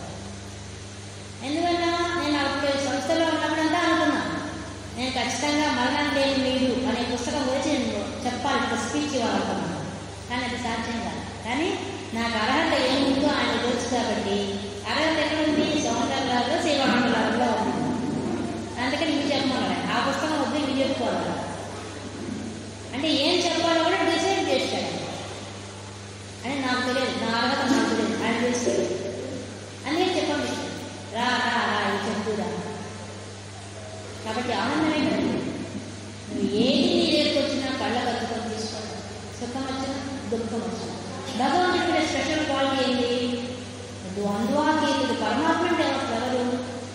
ద్వంద్వాలకు అతీతమైన వాడు, సుఖ దుఃఖాలు లేనివాడు. ఆయన పరమాత్మ. ఆ స్థితికి మనం ఎక్కడమే. పరమాత్మ నువ్వే, ఎక్కడో లేడు, నీలోనే ఆత్మ పొందుతున్నాడు. ఆత్మజ్ఞానం రాస్తున్నాడు, మనలోనే ఆత్మ పొందుతూ ఉన్నాడు. ఆయన గుర్తించడమే ధ్యానం చేయడం. నేను తాపత్రది అప్పుడు నీకు ఆనందం ఆటోమేటిక్. ఆయన ఉన్నాడని తెలుసుకోవడం అది కూడా చెప్పాలి. చాలా బాగా కష్టంగా అది చెప్పాడు. ఇప్పుడు మన కళ్ళు ఉన్నాయండి, మన కళ్ళు మనం చూడగలమా? మన కళ్ళనే మనం చూడగలం. విచిత్రే కదా, మన మొహంలో కదా మన కళ్ళు అన్నీ చూస్తున్నాయి, మన కళ్ళు మనం చూస్తున్నాం. దీనికి అర్థం కాదు, అర్థం పెట్టి మన కళ్ళు కలిసి. అలా గురువు అర్థం లాంటి వాడు. అర్థం వస్తేనే నీకు ఆత్మగా కూర్చున్న ఆ పరమాత్మ కనిపిస్తుంది. మన కళ్ళే మనం చూడలేనప్పుడు మనలో ఉన్న ఆత్మ చూడాలంటే గురువు కలిసిలో రావాలి. గురువు వస్తేనే జ్ఞానం వస్తుంది, జ్ఞానం వస్తేనే ఆనందం వస్తుంది, ఆనందం వస్తేనే పరమాత్మలో అయిపోయింది. అన్నిటికీ లింక్ ఇంటర్లింక్. ఆ విధంగా మనం ఆలోచిస్తేనే వస్తాయి. అదండి ఈ మొదటి శ్లోకంలోనే ఇంకా చాలా నిగూఢమైన అర్థం ఉంది. శ్లోకంలో నేను ఇంకా పైగా చెప్తున్నాను, మీకు అర్థం కావడం కోసం చెప్తున్నాను అంతే. కానీ లోపలికి వెళ్తే లోపల విషయాలు సైంటిఫిక్గా ఉండే విషయాలు వేరే. విద్యల గురించి మనం ఇంకా చెప్పుకోవచ్చు. ఒక్కొక్క విద్య గురించి లోపలికి వెళ్తే ఎంత